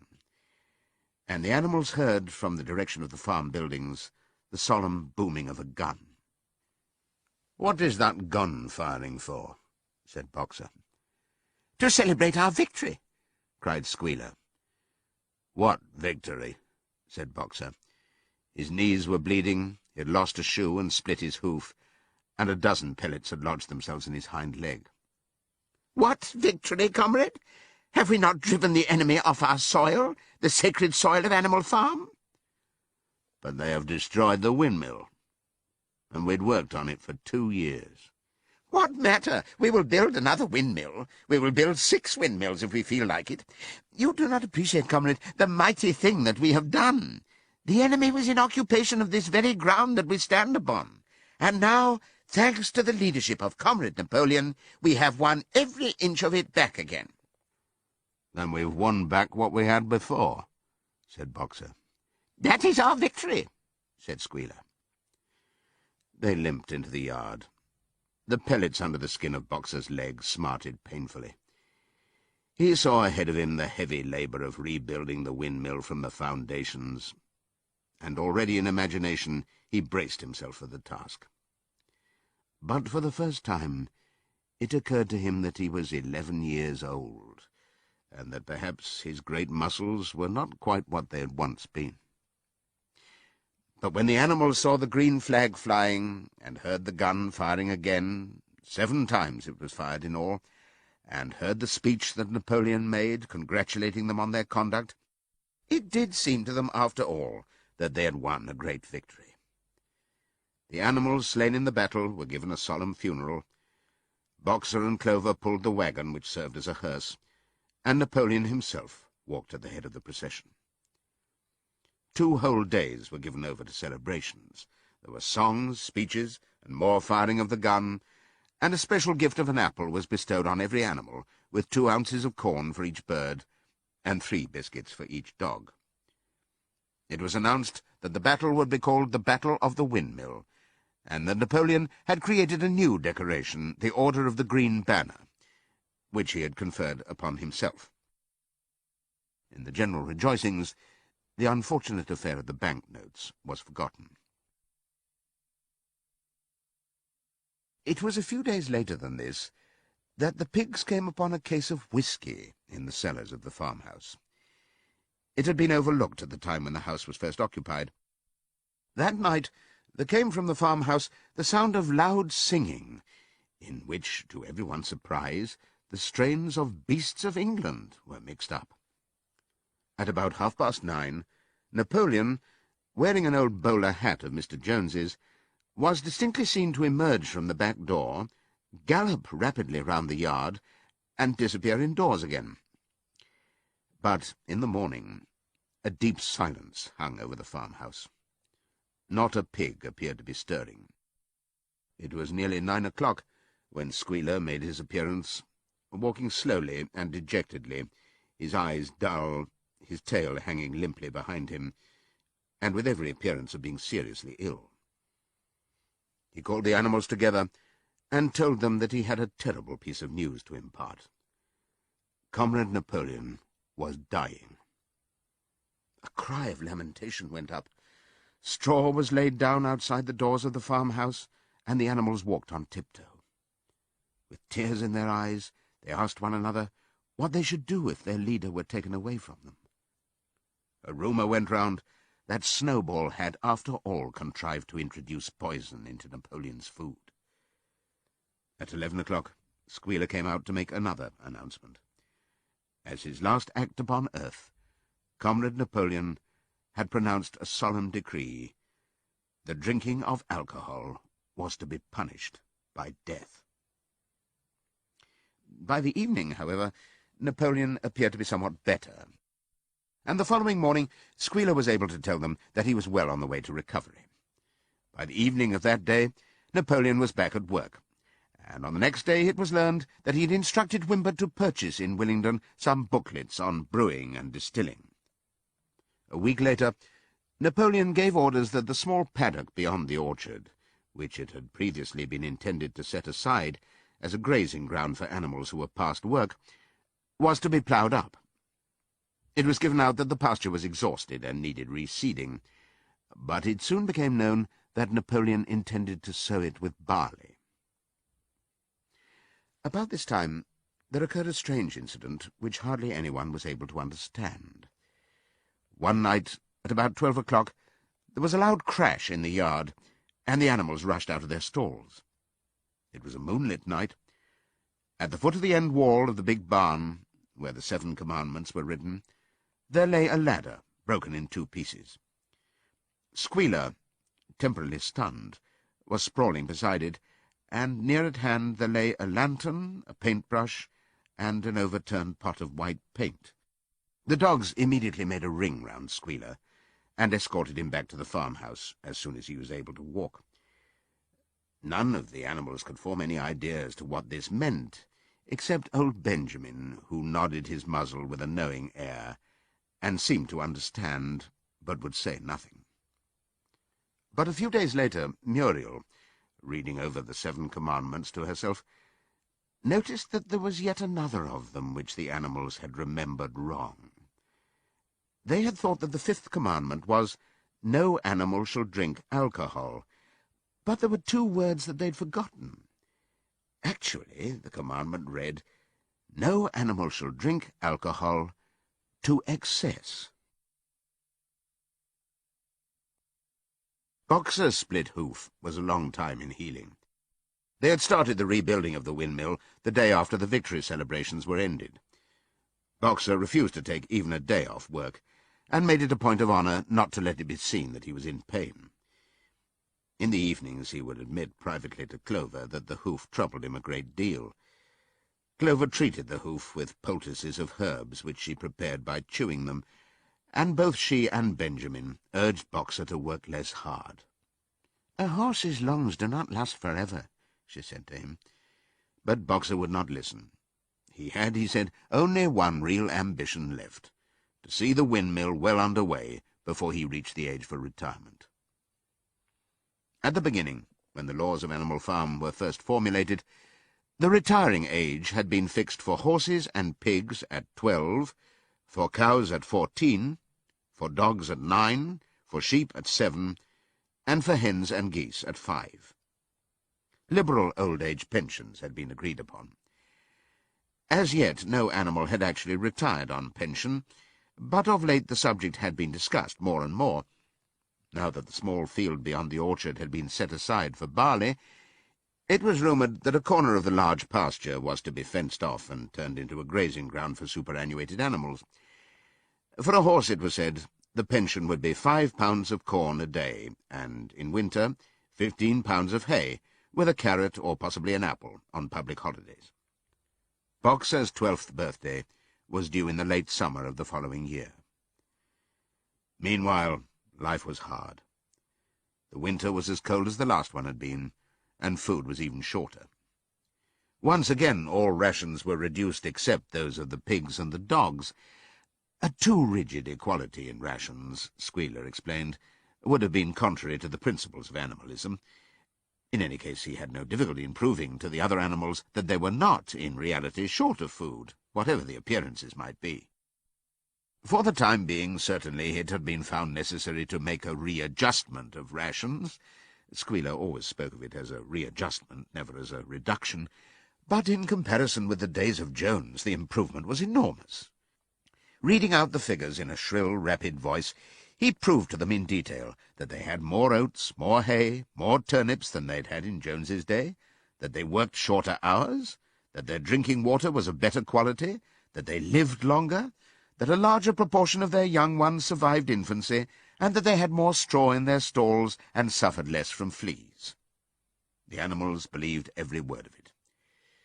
Truth to tell, Jones and all he stood for had almost faded out of their memories. They knew that life nowadays was harsh and bare, that they were often hungry and often cold, and that they were usually working when they were not asleep. But doubtless it had been worse in the old days. They were glad to believe so. Besides, in those days they had been slaves, and now they were free, and that made all the difference, as Squealer did not fail to point out. There were many more mouths to feed now. In the autumn, the 4 sows had all littered about simultaneously, producing 31 young pigs between them. The young pigs were piebald, and as Napoleon was the only boar on the farm, it was possible to guess at their parentage. It was announced that later, when bricks and timber had been purchased, a schoolroom would be built in the farmhouse garden. For the time being, the young pigs were given their instruction by Napoleon himself in the farmhouse kitchen. They took their exercise in the garden, and were discouraged from playing with the other young animals. About this time, too, it was laid down as a rule that when a pig and any other animal met on the path, the other animal must stand aside, and also that all pigs, of whatever degree, were to have the privilege of wearing green ribbons on their tails on Sundays. The farm had had a fairly successful year, but was still short of money.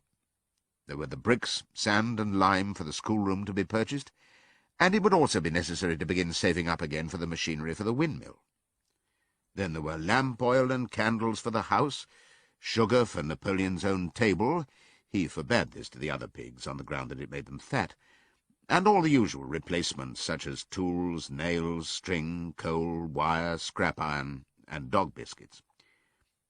A stump of hay and part of the potato crop was sold off, and the contract for eggs was increased to 600 a week, so that year the hens barely hatched enough chicks to keep their numbers at the same level. Rations, reduced in December, were reduced again in February, and lanterns in the stalls were forbidden to save oil. But the pigs seemed comfortable enough, and in fact were putting on weight, if anything. One afternoon in late February, a warm, rich, appetizing scent, such as the animals had